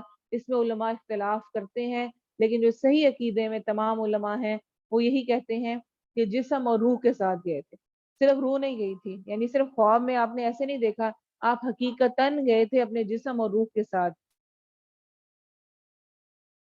اس کے بارے میں آتا ہے وہاں سے آپ کو حتیم کعبہ میں لائے گئے، یعنی ام ہانی کے گھر سے، پھر آپ حتیم سے براق پر سوار ہو کر مسجد اقصی یعنی بیت المقدس پہنچے، اور پھر اسی طرح آتا ہے کہ بیت المقدس سے معراج کے ذریعے سے اوپر ساتوں آسمانوں سے گزر کر سدرۃ المنتہا پہنچے۔ راستے میں آپ کا متعدد جلیل القدر انبیاء سے آپ کی ملاقات ہوئی، جنت اور دوزخ بھی آپ کو دکھائی گئی، سدرہ کے پاس ہی جبرائیل علیہ السلام کو ان کی اصل صورت میں بھی آپ نے دیکھا، اور آپ کو پہلے 5 نمازوں اور پھر آخر میں جن کو 5 کر دیا گیا ان کا تحفہ بھی ملا، اور اسی سفر میں آپ نے تمام انبیاء کو بھی بیت المقدس میں امامت کرائی تھی۔ تو پاک ہے وہ جو رات کے ایک حصے میں اپنے بندے کو حرمت والی مسجد سے بہت دور کی اس مسجد تک لے گیا جس کے ارد گرد کو ہم نے بہت برکت دی ہے، تاکہ ہم اسے اپنی کچھ نشانیاں دکھائیں، بلا شبہ وہی سب کچھ سننے والا، سب کچھ دیکھنے والا ہے۔ تو یہاں پہ جو کہا گیا نا پاک ہے وہ جو رات کے حصے میں اپنے بندے کو لے گیا، یہ جو بعبدہ عبد ہے میرا بندہ، یہ بہت خوبصورت محبت کا اظہار ہے، اور اہل علم اس کے بارے میں کہتے ہیں کہ اگر پیار و محبت اور آپ کی عظمت و شان کے اظہار کے لیے اس سے زیادہ یہاں کوئی لفظ موضوع ہوتا تو اللہ اس کو ذکر کرتا۔ تو بہت محبت اور پیار کے ساتھ اس کا اظہار کیا گیا ہے۔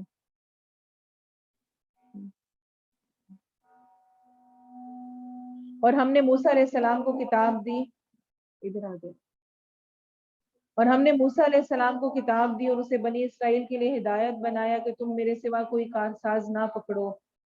اے ان لوگوں کی اولاد جنہیں ہم نے نوح کے ساتھ سوار کیا، بے شک وہ بہت شکر گزار بندہ تھا، اور ہم نے بنی اسرائیل کو کتاب میں فیصلہ سنا دیا تھا کہ بے شک تم زمین میں ضرور 2 بار فساد کرو گے، اور بے شک تم ضرور سرکشی کرو گے، بہت بڑی سرکشی۔ پھر جب ان دونوں میں سے پہلی کا وعدہ آیا تو ہم نے تم پر اپنے سخت لڑائی والے کچھ بندے بھیجے، بس وہ گھروں کے اندر گھس گئے، اور یہ ایسا وعدہ تھا جو پورا کیا ہوا تھا۔ پھر ہم نے تمہیں دوبارہ ان پر غلبہ دیا، اور تمہیں مالوں اور بیٹیوں سے مدد کی، اور تمہیں تعداد میں زیادہ کر دیا۔ اگر تم نے بھلائی کی تو اپنی جانوں کے لیے بھلائی کی، اور اگر برائی کی تو انہی کے لیے۔ پھر جب آخری بار کا وعدہ آیا تو ہم نے اور بندے تم پر بھیجے تاکہ وہ تمہارے چہرے بگاڑ دیں، اور تاکہ وہ مسجد میں داخل ہوں جیسے وہ پہلی بار اس میں داخل ہوئے، اور تاکہ جس چیز پر غلبہ پائیں اسے برباد کر دیں، بری طرح برباد کرنا۔ تمہارا رب قریب ہے کہ تم پر رحم کرے، اور اگر تم دوبارہ کرو گے تو ہم بھی دوبارہ کریں گے، اور ہم نے جہنم کو کافروں کے لیے قید خانہ بنایا ہے۔ بلا شبہ یہ قرآن اس راستے کی ہدایت دیتا ہے جو سب سے سیدھا ہے، اور ان ایمان والوں کو جو نیک اعمال کرتے ہیں بشارت دیتا ہے کہ ان کے لیے بہت بڑا اجر ہے، اور یہ کہ جو لوگ آخرت پر ایمان نہیں رکھتے ہم نے ان کے لیے دردناک عذاب تیار کر رکھا ہے۔ اور انسان برائی کی دعا کرتا ہے اپنے بھلائی کی دعا کرنے کی طرح، اور انسان ہمیشہ سے بہت جلد باز ہے، یعنی جس طرح بھلائی کے لیے دعا کرنی چاہیے ویسے وہ برائی کی دعائیں کرتا ہے، برائی مانگ رہا ہوتا ہے اللہ تعالیٰ سے، اس اعتبار سے یہ جلد باز ہے، کہتے ہیں بس فٹافٹ یہ ہو جائے چاہے اس میں جتنا مرضی نقصان بھی ہو۔ اللہ سے خیر نہیں مانگتا بلکہ کہتا ہے بس یہ ہو جائے چاہے جو بھی مرضی اس میں ہو، اور انسان برائی کی دعا کرتا ہے اپنے بھلائی کی دعا کرنے کی طرح، اور انسان ہمیشہ سے بہت جلد باز ہے۔ اور ہم نے رات اور دن کو 2 نشانیاں بنایا، پھر ہم نے رات کی نشانی کو مٹا دیا اور دن کی نشانی کو روشن بنایا، تاکہ تم اپنے رب کا کچھ فضل تلاش کرو، اور تاکہ تم سالوں کی گنتی اور حساب معلوم کرو، اور ہر چیز ہم نے اسے کھول کر بیان کیا ہے، خوب کھول کر بیان کرنا، اور ہر انسان کو ہم نے اسے اس کا نصیب اس کی گردن میں لازم کر دیا ہے، یعنی ہر انسان کا نصیب قسمت طائرہ فی عنق اس کی گردن میں ہے، اس کے اپنے کیے کرائے پر اس کا ڈیپینڈ کرتا ہے، کسی کے ساتھ اچھا کرے گا اچھا پائے گا، برا کرے گا برا پائے گا، جیسا ایکشن ہوگا ویسے ہی پھر اس کو ری ایکشن ملے گا۔ تو کیا ہوگا؟ اور قیامت کے دن ہم اس کے لیے کتاب نکالیں گے جسے وہ کھلی ہوئی پائے گا، یعنی نامہ اعمال ہر چیز اس میں درج ہوگی، جو کچھ اس نے زندگی میں کیا۔ اقرأ کتابک، اس دن کہا جائے گا اپنی کتاب پڑھ، اپنی زندگی کی کتاب پڑھو، کیا کیا کچھ کیا تھا۔ کفا بنفسک الیوم علیک حسیبا، آج تو خود اپنے آپ پر بطور محاسب بہت کافی ہے، اپنا حساب لینے کے لیے تم خود ہی کافی ہو۔ تم نے کہاں کہاں وقت ضائع کیا، کدھر کدھر کیسے کیسے باتیں کی، کس کی چغلیاں کی، کس کی غیبتیں کی، کس کا حق مارا، خود پڑھ کے دیکھ لو، تم خود بہترین فیصلہ کر سکتے ہو اپنے بارے میں۔ جس نے ہدایت پائی تو وہ اپنی ہی جان کے لیے ہدایت پاتا ہے، اور جو گمراہ ہوا تو اسی پر گمراہ ہوتا ہے، اور کوئی بوجھ اٹھانے والی جان کسی دوسری جان کا بوجھ نہیں اٹھاتی، اور ہم کبھی عذاب دینے والے نہیں یہاں تک کہ کوئی پیغام پہنچانے والا بھیجیں، یعنی پیغام پہنچتا ہے اس کے بعد ہی عذاب آتا ہے۔ اور جب ہم ارادہ کرتے ہیں کہ کسی بستی کو ہلاک کریں تو اس کے خوشحال لوگوں کو حکم دیتے ہیں، پھر وہ اس میں حکم نہیں مانتے تو اس پر بات ثابت ہو جاتی ہے، پھر ہم اسے برباد کر دیتے ہیں، بری طرح برباد کرنا۔ تو کسی بھی بستی کی ہلاکت کہاں سے ہوتی ہے؟ جو خوشحال، جو بڑے لوگ ہیں ان کی حرکتوں سے، کہ وہ پھر ٹرانسفر ہوتی ہیں چھوٹوں میں۔ فیشن اور یہ جو ٹرینڈ آ رہے ہوتے ہیں یہ بھی سارے اسی طرح ہیں، بڑوں میں شروع ہوتے ہیں اور چھوٹوں میں وہ شفٹ ہوتے ہیں، اور وہ ساری قوم میں وہ برائیاں بڑھنے لگتی ہیں، اور پھر اس کی وجہ سے ہی ان کی پکڑ ہو جاتی ہے۔ اور ہم نے نوح علیہ السلام کے بعد کتنے ہی زمانوں کے لوگ ہلاک کر دیے، اور رب اپنے بندوں کے گناہوں کی پوری خبر رکھنے والا، وہ سب کچھ دیکھنے والا بہت کافی ہے۔ جو شخص اس جلدی والی دنیا کا ارادہ رکھتا ہو ہم اس کو اس میں جلدی دے دیں گے، جو چاہیں گے، جس کے لیے چاہیں گے، پھر ہم نے اس کے لیے جہنم بنا رکھی ہے، اس میں داخل ہوگا مذمت کیا ہوا، دھتکارا ہوا۔ تو اللہ کیا کہہ رہی ہے؟ جو دنیا چاہتا ہے ہم اس کو اس میں سے اتنا ہی دیتے ہیں جو ہم چاہتے ہیں، اس کی مرضی کا نہیں ملتا، وہ جتنی مرضی کوششیں کر لے، جو مرضی کر لے، جو اللہ نے لکھا ہوا ہے اس کے لیے، جو اللہ چاہتا ہے وہی اس کو ملے گا۔ پھر ہم نے اس کے لیے جہنم بنا رکھی ہے، اور اینڈ کیا ہوگا؟ جہنم، مذمت کیا ہوا، دھتکارا ہوا۔ اور جس نے آخرت کا ارادہ کیا اور اس کے لیے کوشش کی، جو اس کے لائق کوشش ہے، جبکہ وہ مومن ہو، تو یہی لوگ ہیں جن کی کوشش ہمیشہ سے قدر کی ہوئی ہے، انہیں دنیا میں بھی ملے گا اور آخرت میں بھی۔ ہم ہر ایک کی مدد کرتے ہیں، ان کی اور ان کی بھی، یعنی جو نیک لوگ ہیں جو دنیا چاہتے ہیں ان کو بھی اللہ دیتا ہے، ان کی بھی مدد ہے، ان کے لیے بھی راستے کھلتے ہیں، اور جن کے جو آخرت چاہتے ہیں ان کے لیے بھی۔ تیرے رب کی بخشش سے، اور تیرے رب کی بخشش کبھی بند کی ہوئی نہیں، دیکھ ہم نے ان کے بعض کو بعض پر کس طرح فضیلت دی ہے، اور یقیناً آخرت درجوں میں بہت بڑی اور فضیلت دینے میں کہیں بڑی ہے۔ اللہ کے ساتھ کوئی دوسرا معبود مت بناؤ، ورنہ مذمت کیا ہوا بے یار و مددگار ہو کر بیٹھا رہے گا۔ تلاوت سن لینا۔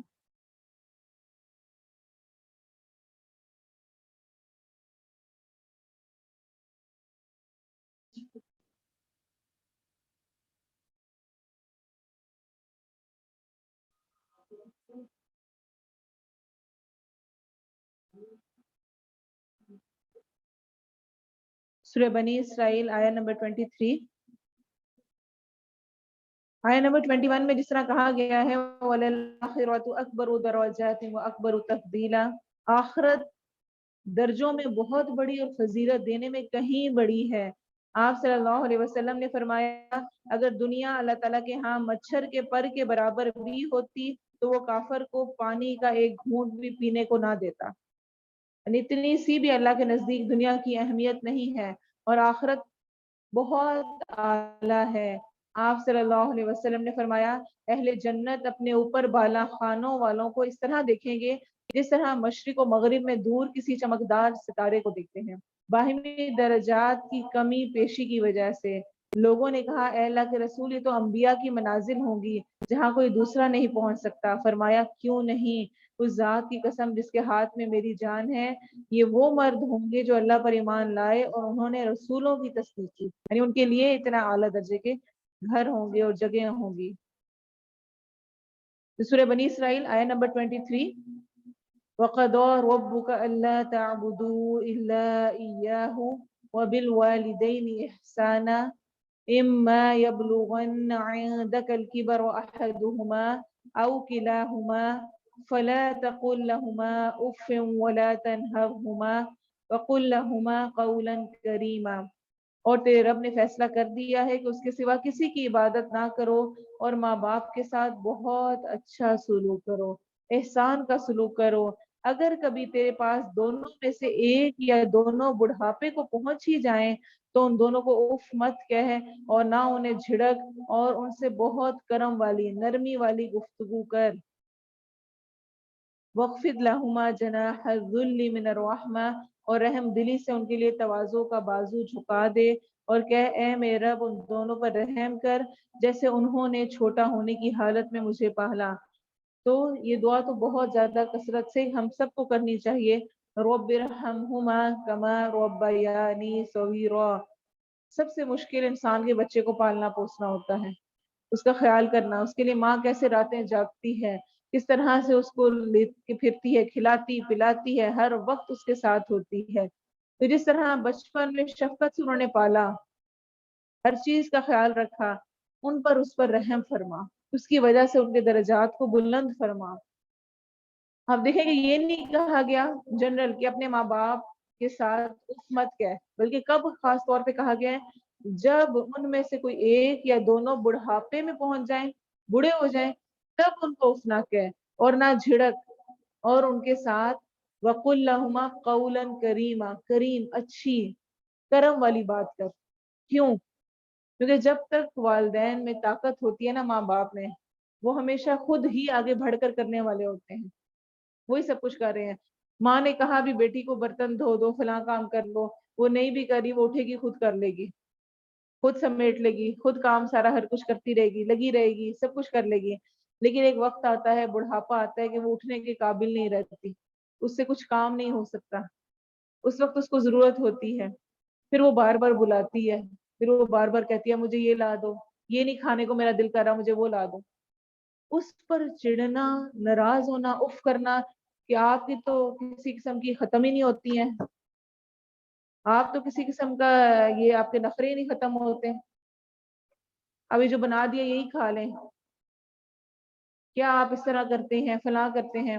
ہمارے ہاں یہ چیز بھی بہت بری اس کو کر دیا گیا ہے کہ تھوڑا سا کچھ کسی بھی طرح کا اگر لاڈ اٹھانا پڑے والدین کا تو اس کو بہت زیادہ باتیں سنا سنا کے کیا جاتا ہے۔ مجھے اپنا ایک سفر نہیں بھولتا، اس میں ساس تھی اور 7 بہویں تھیں، عمرے کا سفر تھا میرا، اور ساس کو اونچا سنتا تھا ذرا، تو اس نے جو کہنا نا مجھے یہ لا دو کر دو، تو انہوں نے آگے سے اتنی بری طرح سے کچھ نہ کچھ ضرور سنا دینا، لو اب ان کو یہ چاہیے، اب یہ پڑے گی، انہوں نے ہمیں بیٹھنے نہیں دینا، یہ نہیں کرنے دینا، فلاں چیز نہیں ہوگی، فلاں نہیں ہوگا، وہ سب کچھ کرتے رہنا، وہ کام کر بھی دینا۔ اچھا ہمارا رویہ بھی کچھ ایسا ہی ہے، یہ نہیں ہوتا کہ ہم بڑوں کے کام نہیں کر رہے ہوتے، ہم سارے کام کر رہے ہوتے ہیں، لیکن ساتھ باتیں سنا رہے ہوتے ہیں۔ ایک تو نا امی رات کو ان کو چین نہیں، ہر تھوڑی دیر بعد آواز دینے لگ جاتی ہے، ایک تو یہ ہونے لگ جاتا ہے، فلاں ہو جاتا ہے، یا باپ سے متعلق جس طرح باپ کمائی کرتا ہے، جاگتا ہے، بچوں کے لیے سب کچھ کر رہا ہوتا ہے، اور پھر جب وہ خود بڑھاپے کی حالت میں ہوتا ہے تو وہی کہتے ہیں نا کہ ماں 10 بچوں کو پال لے گی، ماں باپ، لیکن جب والدین بوڑھے ہوتے ہیں تو 10 بچے ان والدین کو نہیں رکھ سکتے، ان کے پاس وہی ایک بہت بڑا مسئلہ ہو جاتا ہے۔ تو اس لیے خاص طور پہ جو یہ مینشن کیا گیا ہے نا بڑھاپے کو پہنچ جائیں تو ان کو اف بھی مت کہہ، اف بھی نہیں، کیا یہ کیا ہے، اب یہ بھی کریں، اب یہ کرنا پڑے گا، اور انہیں نہ جھڑک، اور نہ انہیں جھڑک، اور ان سے بہت کرم والی بات کہہ، اور رحم دلی سے ان کے لیے تواضع کا بازو جھکا دے اور کہہ اے میرے رب ان دونوں پر رحم کر جیسے انہوں نے چھوٹا ہونے کی حالت میں مجھے پالا۔ آپ صلی اللہ علیہ وسلم نے فرمایا اس کی ناک خاک آلود ہو، پھر اس کی ناک خاک آلود ہو، پھر اس کی ناک خاک آلود ہو۔ پوچھا گیا یا رسول اللہ کس کی؟ آپ صلی اللہ علیہ وسلم نے فرمایا جس نے اپنے والدین کو بڑھاپے میں پایا، ان میں سے ایک کو یا دونوں کو، پھر وہ جنت میں داخل نہ ہوا۔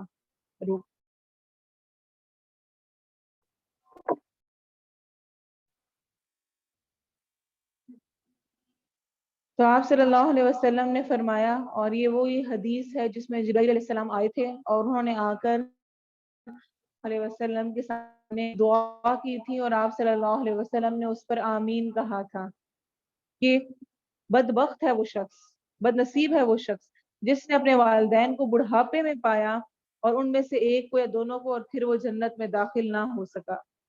تو خاص طور پر ان کے لیے دعا اور ان کے ساتھ احسان کا معاملہ، انہوں نے نہیں بھی کیا احسان تو بھی ان کے ساتھ احسان کا رویہ رکھا جائے۔ بہت دفعہ اور خاص طور پہ آج کل شیطان بہت سارے، میں نے سننے لگی ہوں، اب سننے کو ملنے لگ گیا، پہلے نہیں ایسا تھا کہ بچوں کو بڑی شکایتیں ہوتی ہیں اپنے والدین سے، فلاں وقت میں اس نے میرے ساتھ ایسے نہیں کیا، انہوں نے میں جہاں پڑھنا چاہتی تھی وہاں نہیں پڑھایا، میں جو کرنا چاہتے تھے وہاں نہیں کیا، شادی میری فلاں جگہ کر دی۔ حالانکہ والدین ہمیشہ خیر کا معاملہ ہی کر رہے ہوتے ہیں، ان کو کیا پڑی ہے کہ وہ کسی ایسی جگہ پہ کریں جہاں پر بیٹی خوش نہ ہو۔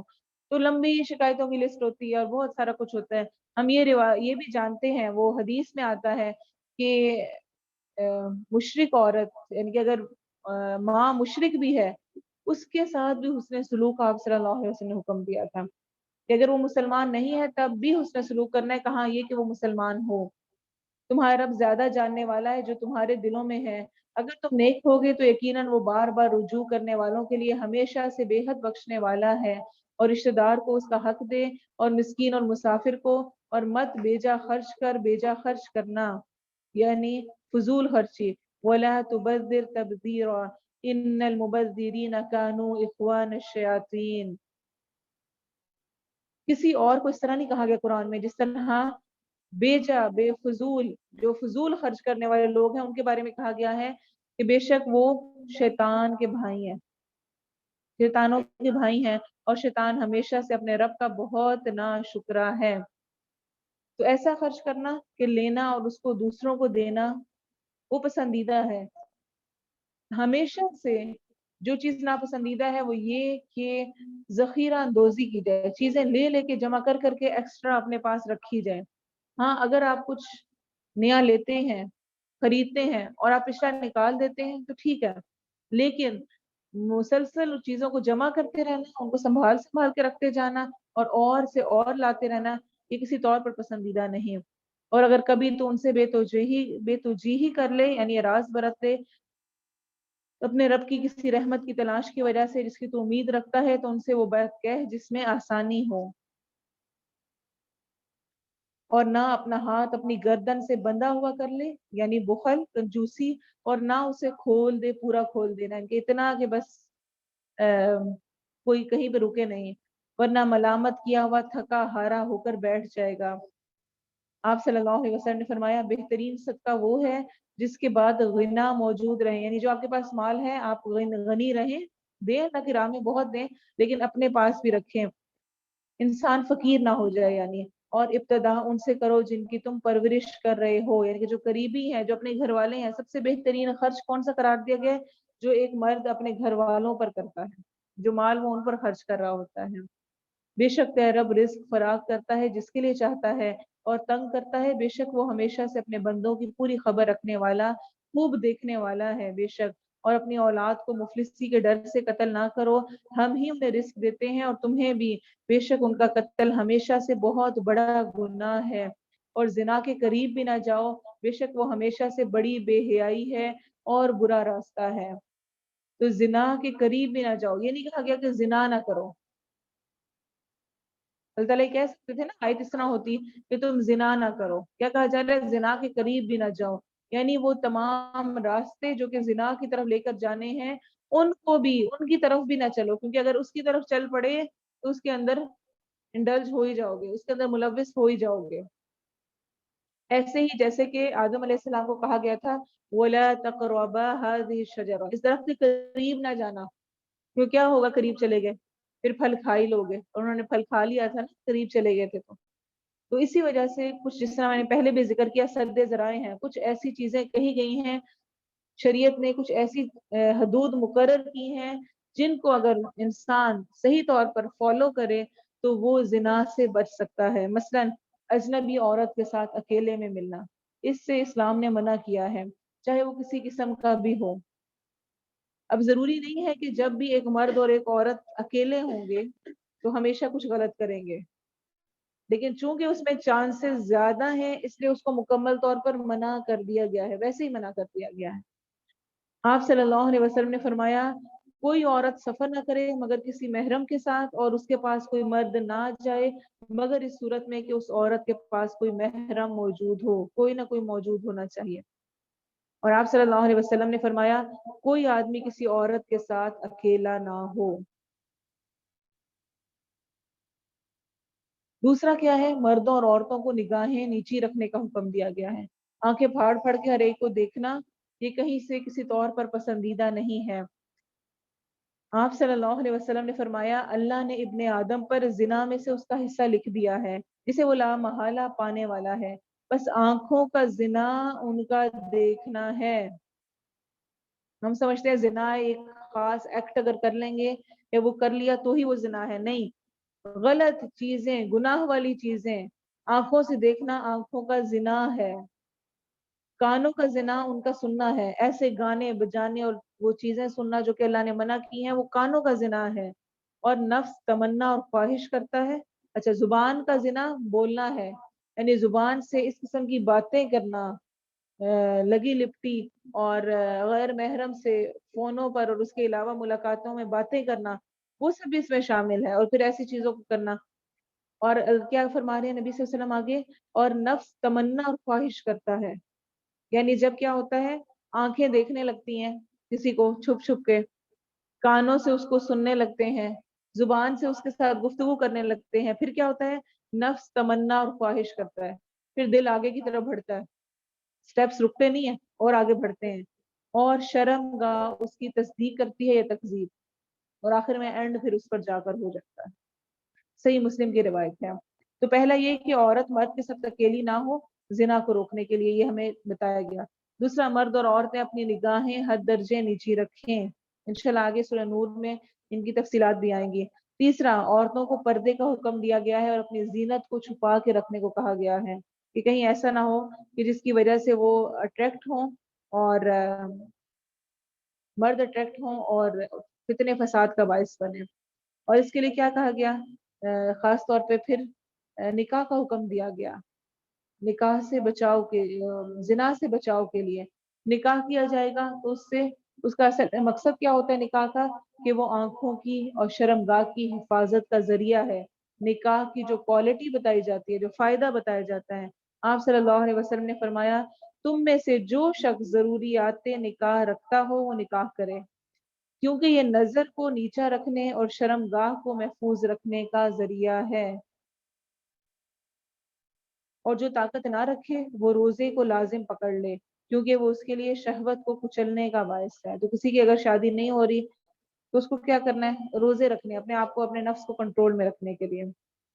اور پھر زنا کے سدباب کے لیے ہی اس کی سخت سزا رکھی گئی ہے کہ اگر کسی کو خاص محتاط انداز میں گواہوں کے ساتھ اگر پکڑا جائے وہ، تو اس کو پھر 100 کوڑے مارے جائیں گے۔ تو یہ سب کیا ہے؟ زنا کے قریب نہ جانے سے بچنے کے لیے تمام یہ صورتیں۔ اور اس جان کو قتل مت کرو جسے اللہ نے حرام کیا ہے مگر حق کے ساتھ، اور جو شخص قتل کر دیا جائے اس حال میں کہ مظلوم ہو تو یقیناً ہم نے اس کے ولی کے لیے پورا غلبہ رکھا ہے، بس وہ قتل میں حد سے نہ بڑھے، یقیناً وہ مدد دیا ہوا ہوگا۔ اور یتیم کے مال کے قریب نہ جاؤ مگر اس طریقے سے جو سب سے اچھا ہو، یہاں تک کہ وہ اپنی جوانی کو پہنچ جائے، اور عہد کو پورا کرو، بے شک عہد کا سوال ہوگا۔ اور ماپ کو پورا کرو، جب ماپو اور سیدھی ترازو کے ساتھ وزن کرو، یہ بہترین ہے اور انجام کے لحاظ سے بہت زیادہ اچھا ہے۔ اور اس چیز کا پیچھا نہ کر جس کا تجھے کوئی علم نہیں، بے شک کان اور آنکھ اور دل ان میں سے ہر ایک کے متعلق سوال ہوگا۔ اور اس چیز کا پیچھا نہ کر جس کا تجھے کوئی علم نہیں، جس کا کوئی فائدہ نہیں، جس کے بارے میں بات چیت کر کے کوئی اینڈ ریزلٹ نہیں ہے۔ من حسن اسلام المرء ترکہ ما لا یعنیہ، آپ صلی اللہ علیہ وسلم نے فرمایا انسان کے اسلام کا یہ حسن ہے کہ ان تمام باتوں کو چھوڑ دے جس سے اس کا کوئی مطلب نہیں ہے، کوئی فائدہ نہیں ہے۔ نہ ہرے کہ فلاں کیوں آیا تھا، جا کر دوسروں کے گھر ان کی الماری کھول کے اچھا یہ کپڑے تم نے کب لیے، یہ چیز کب بنائی، یہ والی چیز کب کہاں سے آئی، وہ فلاں کیوں ملنے آئی تھی، فلاں کب گئے تھے، کہاں گئے تھے، آپ کا کیا لینا دینا اس کے ساتھ؟ فون پکڑ کے بیٹھ جانا، دوسرے کا دیکھنا شروع کر دینا، اچھا یہ کون ہے، یہ تم نے کب لیا, یہ فلاں چیز کیسے کی. مجھے آج تک یاد ہے, میں ایک دفعہ یہاں پر پاکستان میں ہوتے ہوئے کی, میں کہیں پر درس دینے کے لیے گئی ہوں, تو میرے ساتھ جو آ کے عورت بیٹھی نا, وہ پکڑ کے میرا فون نا یوز کرنے لگ گئی. میں درس دے رہی ہوں اور میرا فون پکڑ کے نا ساتھ آرام سے فون پہ لگ گئے. یعنی کچھ لوگ اس حد تک وہ ہوتے ہیں کہ انہیں کوئی پرواہ نہیں کہ دوسرے کی چیزیں, ہم نے اس کو نہیں چھیڑنا ہے. تو اللہ کیا فرما رہے ہیں, سم بصر فؤاد, آپ کا جو کان ہے, آنکھ ہے, دل ہے, تینوں سے جو کچھ آپ کر رہے ہیں ان میں سے ہر ایک کے بارے میں سوال ہونا ہے. آنکھ سے کیا دیکھا تھا, کان سے کیا سنا تھا, دل میں کیا خیالات اور کیا جذبات تھے. آپ صلی اللہ علیہ وسلم نے فرمایا گمان سے بچو, یقیناً گمان سب سے جھوٹی بات ہے. اور آپ نے فرمایا آدمی کو جھوٹا ہونے کے لیے یہی کافی ہے کہ وہ بات آگے بیان کر دے جو اس نے سنی ہے. تو یاد رکھیے, جو سننا ہے, دیکھنا ہے, دل, ان سب کے بارے میں سوال ہوگا جو ایکشن ہم کر رہے ہیں. اچھا کیا ہوتا ہے, یہ کس لیے کہا گیا کہ آدمی کے جھوٹا ہونے کے لیے اتنا ہی کافی ہے کہ وہ ہر سنی سنائی بات کو آگے پہنچا دے, تحقیق نہ کرے, زبان کو روکے نہیں, کیا پتا یہ ٹھیک ہے کہ نہیں ہے. اور ہوتا کیا ہے, جھوٹی باتیں ایسے ہی پھیلتی ہیں. ایک نے دوسرے کو کہی تو دوسرے نے کہا توبہ توبہ, نہیں ایسے تو ہو ہی نہیں سکتا, کیسے ہوگا. پھر دوسری نے تیسری کو کہی, تیسری سے چوتھی کو, اور وہ پانچویں سے دوبارہ پہلی کو پہنچی. اس نے کہا ہاں واقعی دیکھو صحیح ہے نا, اسی لیے کہا ہے. تو کبھی کبھار جھوٹی باتیں اتنی سرکولیٹ ہو جاتی ہیں کہ وہ سچ لگنے لگتی ہیں, حالانکہ وہ سچ نہیں ہوتی, اس کا حصہ نہیں بننا. انشاءاللہ آگے سورہ نور میں ہم پڑھیں گے واقع عفق بھی. حضرت عائشہ رضی اللہ عنہا پہ جو تہمت لگی, آپ سوچیں ان سے پاک کوئی عورت ہوگی, لیکن کس طرح منافقین نے پروپیگنڈا کیا کہ سب کو وہی سچ لگنے لگا, اور اس کی وجہ سے کچھ سچے پکے مسلمان بھی متاثر ہوئے.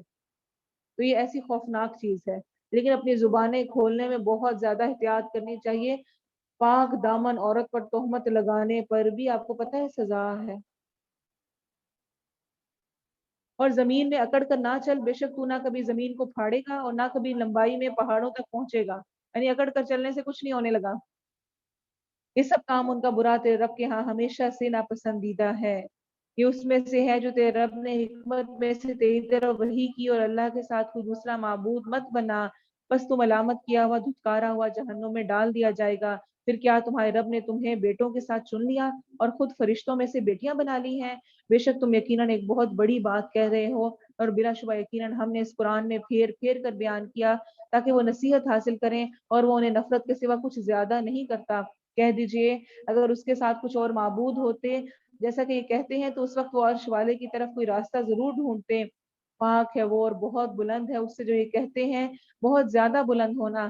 ساتوں آسمان اور زمین اس کی تسبیح کرتے ہیں, اور وہ بھی جو ان میں ہے, اور کوئی بھی چیز نہیں مگر اس کی حمد کے ساتھ تسبیح کرتی ہے, اور لیکن تم ان کی تسبیح نہیں سمجھتے. بے شک وہ ہمیشہ سے بے حد بردبار نہایت بخشنے والا ہے. تو اس رب کو ہماری تسبیح کی کیا ضرورت جس کے لیے کائنات کی ہر چیز تسبیح کر رہی ہے. اصل میں ہمیں ہی رب تعالیٰ کی ضرورت ہے.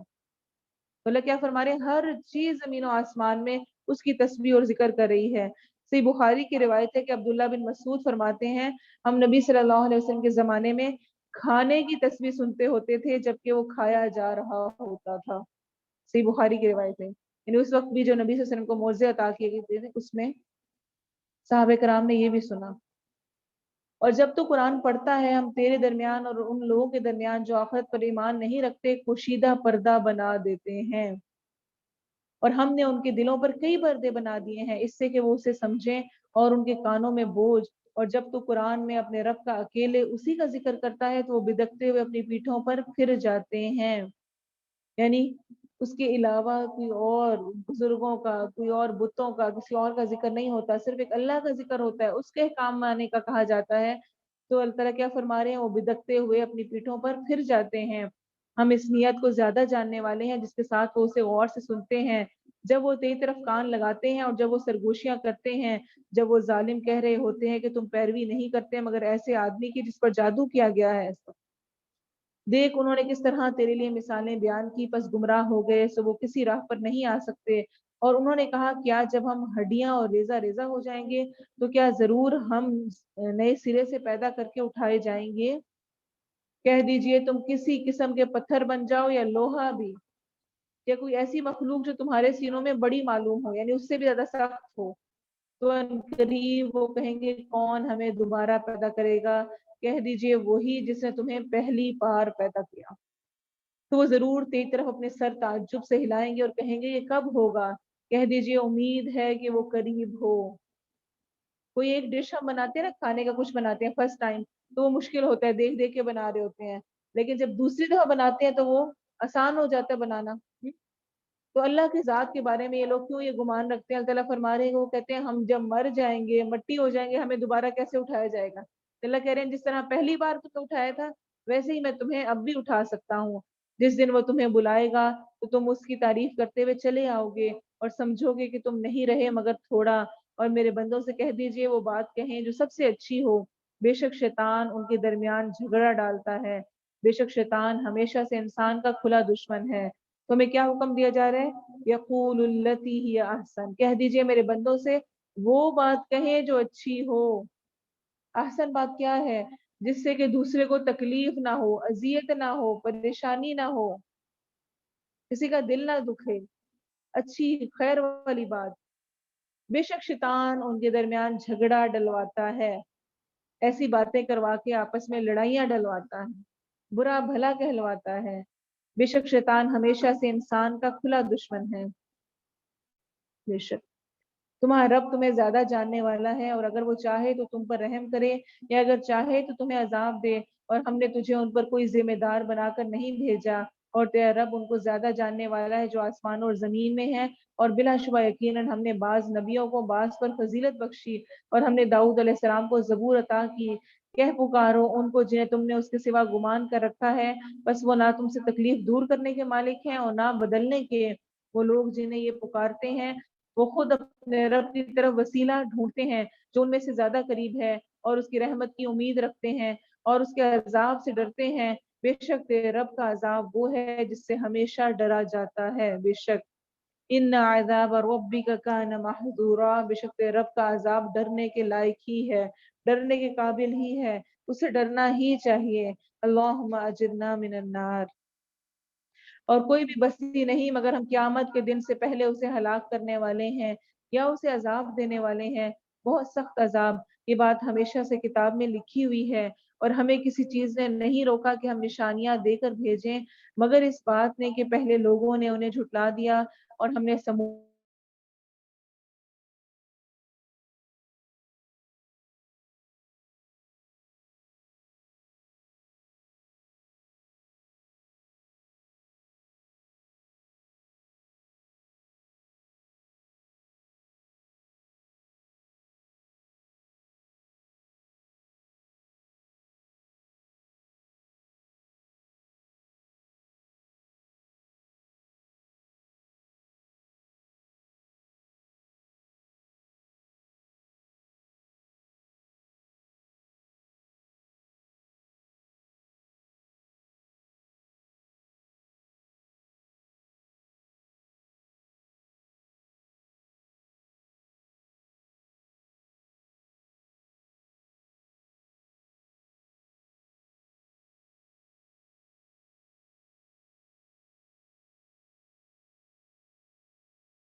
پڑھنا، جماعت اکٹھے بیٹھ کر پڑھنے کی جو برکتیں ہیں ان کا خاص طور پہ ذکر کیا گیا ہے کہ اگر انسان ایک بہکنے لگے بھٹکنے لگے تو دوسرا اس کی مدد کرنے والا، اس کو واپس لانے کے لیے کرنے والا ہوتا ہے، بہترین دوست بھی۔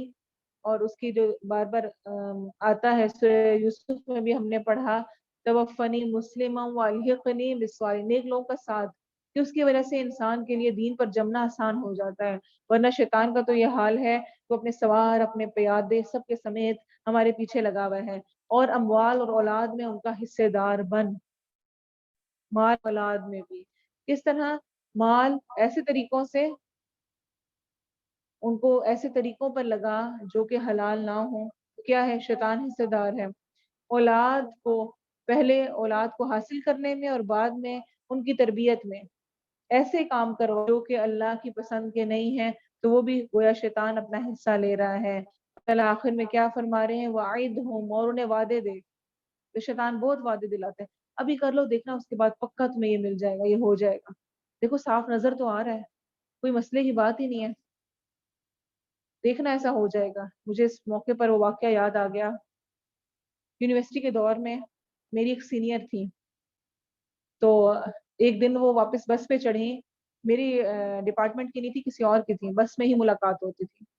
ایک دفعہ نا ان کا چہرہ بڑا زرد پڑا ہوا اور بڑی وہ پریشان لگی واپسی کے سفر میں نے ان سے پوچھا کیا ہوا، اور میں پہلے سے شاید تھوڑا بہت ذکر بھی تھا کہ کسی لڑکے کے ساتھ ان کا افیئر چل رہا تھا، تو کہتی ہیں آج میں اس کے ساتھ گئی تھی اور ہم نے کر لیا، ایک زنا والا کام کر رہا ہے۔ کیوں کیا؟ کیونکہ ہم نے سوچا کہ ہمارے والدین کو جب یہ پتا چلے گا نا تو پھر وہ ہماری شادی تو کر ہی دیں گے نا ضرور، بچنے کے لیے۔ دیکھیں شیطان کی باتیں کیسی کیسی وہ باتیں ڈلواتا ہے ذہن میں، تو اس لیے کیا۔ اور میں نے اسی لڑکی کو اپنے سامنے ہی کچھ مہینوں بعد روتے ہوئے دیکھا کہ وہ لڑکا جان چھڑا کے غائب، کہاں شادی تک کا معاملہ پہنچنا تھا۔ اور لڑکیاں اتنے آرام سے ایسی چالوں میں پھنس جاتی ہیں، اور وہ جو لڑکے وعدے کر رہے ہوتے ہیں نا، وہ سارے شیطان والے وعدے ہی ہوتے ہیں جو کروا رہے ہوتے ہیں۔ آج تک میں سوچتی ہوں کہ کیا، یعنی کہ اتنے عرصے تک، پھر اس کے بعد میں تو ایم فل کیا، اور وہ اس کے بعد تک وہ بھی یونیورسٹی میں، اور ان کی بری حالت ہو چکی تھی، وہ جس طرح کی حالت میں وہ نہ کسی کو بتانے جوگی، نہ کسی حال میں، کچھ بھی نہیں رہا۔ اور یہ کوئی ہے کوئی وعدہ کرنے یا کہ ایک تسلی آرزو یہ کہ کر لیا نا تو اس کے بعد آرام سے اب تو والدین کر ہی دیں گے نا، اور اس طرح کے بہت سارے جھوٹے واقعات، چیزیں، شیطان ہمیں امیدیں دلا رہا ہوتا ہے، وعدے کر رہا ہوتا ہے، کہتے ہیں کوئی بات نہیں، خیر ہے، اس میں کوئی حرج کی بات نہیں، ابھی کر لو پھر دیکھنا بعد میں اس طرح ہو جائے گا، ویسا کچھ نہیں ہوتا بعد میں، ساری یہ ہمارے اپنے خرافات ہیں جو دل کے اندر رکھی ہوئی ہیں۔ اور اللہ تعالیٰ کیا اینڈ پہ فرما رہے ہیں، وَمَا يَعِدُهُمُ الشَّيْطَانُ إِلَّا غُرُورًا، اور شیطان دھوکہ دینے کے سوا انہیں وعدہ نہیں دیتا، صرف دھوکے دینے والے وعدے دے رہا ہوتا ہے۔ ان عبادی لیس لک علیہم سلطان وکفی بربک وکیلا، بے شک میرے بندے تیرا ان پر کوئی غلبہ نہیں اور تیرا رب کافی کارساز ہے۔ تو شیطان سب کو بہکائے گا مگر اس سے محفوظ رہیں گے اللہ کے بندے۔ اللہ ہم اپنے بندوں میں شامل کرے کہ شیطان کے وسوسوں اور اس کے زور اور اس کے غلبے سے محفوظ رہنے والے ہوں۔ اللہ تعالیٰ نے اس وقت بھی بڑے مان سے یہ کہا، ہاں تم کر لو جس جس کو پیچھے لگانا ہے، لیکن جو میرے بندے ہوں گے وہ تمہاری راہ پہ نہیں چلیں گے، وہ تمہاری بات نہیں مانیں گے۔ تمہارا رب وہی ہے جو تمہارے لیے سمندر میں کشتیاں چلاتا ہے تاکہ تم اس کا کچھ نہ کچھ فضل تلاش کرو، یقیناً وہ ہمیشہ سے تم پر بے حد مہربان ہے۔ اور جب تمہیں سمندر میں تکلیف پہنچتی ہے تو اس کے سوا تم جنہیں پکارتے ہو گم ہو جاتے ہیں، پھر جب وہ تمہیں بچا کر خوشی کی طرف لے آتا ہے تو تم منہ پھیر لیتے ہو، اور انسان ہمیشہ سے بہت ناشکرا ہے۔ تو کیا تم بے خوف ہو گئے کہ وہ تمہیں خشکی کے کنارے دھنسا دے یا تم پر کوئی پتھراؤ کرنے والی آندھی بھیج دے، پھر تم اپنے لیے کوئی کارساز نہ پاؤ؟ یا تم بے خوف ہو گئے کہ وہ تمہیں دوسری بار اس میں پھر لے جائے، پھر تم پر توڑ دینے والی آندھی بھیج دے، بس تمہیں غرق کر دے اس کی وجہ سے جو تم نے کفر کیا، پھر تم اپنے لیے ہمارے خلاف اس کے بارے میں کوئی پیچھا کرنے والا نہ پاؤ۔ اور بلا شبہ یقیناً ہم نے آدم کی اولاد کو بہت عزت بخشی اور انہیں خشکی اور سمندر میں سوار کیا اور انہیں پاکیزہ چیزوں سے رزق دیا، اور ہم نے جو مخلوق پیدا کی اس میں سے بہت سو پر انہیں فضیلت دی، بڑی فضیلت دینا، جس دن ہم سب لوگوں کو ان کے امام کے ساتھ بلائیں گے، پھر جسے اس کی کتاب اس کے دائیں ہاتھ میں دی گئی تو یہ لوگ اپنی کتاب پڑھیں گے اور ان پر کھجور کی گٹلی کے دھاگے برابر بھی ظلم نہ ہوگا۔ پتیلا، دیکھیں آپ نے کبھی، آج کل تو آپ روز آبزرو کرتے ہوں گے، نہیں کیا تو آج جا کے کریں، کھجور کی گٹلی کے اوپر جو بال ہوتا ہے اتنا سا ہوتا ہے. اللہ تعالیٰ کیا فرما رہے ہیں, اتنا بھی کسی پر ظلم نہیں کیا جائے گا, اور ہر ایک اپنی کتاب کو اپنے سامنے موجود پائے گا اور وہ اس کو پڑھے گا, دیکھے گا. اور جو اس میں اندھا رہا تو وہ آخرت میں بھی اندھا ہوگا. دنیا میں جس نے رب تعالیٰ کو بھلائے رکھا, کل قیامت کے دن بھی اللہ اس کو اندھا کر کے اٹھائے گا. آگے اس سے متعلق انشاءاللہ تفصیلی آیات آئیں گی. اور راستے سے بہت زیادہ بھٹکا ہوا ہوگا, اور بے شک وہ قریب تھے کہ تجھے اس سے ضرور ہی بہکا دیں جو ہم نے تیری طرف وحی کی, تاکہ تو ہم پر اس کے سوا جھوٹ باندھتے اور اس کو ضرور تجھے دلی دوست بنا لیتے. اور اگر یہ نہ ہوتا کہ ہم نے تجھے ثابت قدم رکھا تو بلا شبہ یقیناً تو قریب تھا کہ کچھ تھوڑا سا ان کی طرف مائل ہو جاتا. اس وقت ہم ضرور تجھے زندگی کے دگنے اور موت کے دگنے عذاب کا مزہ چکھاتے, پھر تو اپنے لیے ہمارے خلاف کوئی مددگار نہ پاتا. اور بے شک وہ قریب تھے کہ تجھے ضرور ہی اس سرزمین میں پھسلا دیتے, اس سرزمین سے پھسلا دیں تاکہ تجھے اس سے نکال دیں, اور اس وقت وہ تیرے بعد نہیں ٹھہریں گے مگر کم ہی. یعنی جب تک نبی کسی قوم میں ہے عذاب نہیں آتا. تو اللہ تعالیٰ کیا فرما رہے ہیں, اگر وہ تجھے نکال دیں گے تو وہ پیچھے سے بچنے والے نہیں ہیں. ان کے طریقے کی مانند جنہیں ہم نے تجھ سے پہلے اپنے رسولوں میں سے بھیجا, اور تو ہمارے طریقے میں کوئی تبدیلی نہیں پائے گا. نماز قائم کر سورج ڈھلنے سے رات کے اندھیرے تک, اور فجر کا قرآن پڑھ. ان قرآن الفجر کان مشہودا, بے شک فجر کا قرآن ہمیشہ سے حاضر ہونے کا وقت رہا ہے. یہاں پر خاص طور پہ صبح کی نماز مراد ہے, اور اس میں جو قرآن پڑھا جاتا ہے. سب نمازوں میں سب سے زیادہ طویل قیام نماز میں تلاوت سب سے زیادہ کرنے کا جو ہمیں سنت میں ملتا ہے وہ نماز فجر ہی ہے. فجر کی نماز میں نبی صلی اللہ علیہ وسلم طویل قیام, لمبا قیام کیا کرتے ہوتے تھے. تازہ دم ہوتا ہے نا, انسان فریش ہوتا ہے, اس ٹائم لمبی نماز پڑھ سکتا ہے. اور چونکہ مغرب عشاء کے ٹائم میں آپ صلی اللہ علیہ وسلم نے چھوٹی چھوٹی صورتیں پڑھنے کا کہا. سورہ شمس ہو گئی, سورہ فجر ہوگی, سورہ بروج ہے, سورہ تکویر ہے, جو کہ ہمیں تو بڑی ہی لگتی ہے, لیکن ویسے ان کو چھوٹی چھوٹی قرار دے گی, تھوڑی تھوڑی سی, ایک ایک پیج کی ہیں وہ. ہم تو قل هو اللہ احد کو چھوٹی سمجھتے ہیں نا, تو اصل میں وہ یعنی کہ ایسی صورتیں سورہ تکویر, اور جو حدیث میں ہمیں ملتا ہے کہ آپ پڑھا کرتے تھے سورہ طارق, سورہ بروج, سورہ شمس, سورہ لیل, ان کو پڑھنے کا حکم دیا گیا. باقی ظہر, اثر, مغرب, عشاء میں.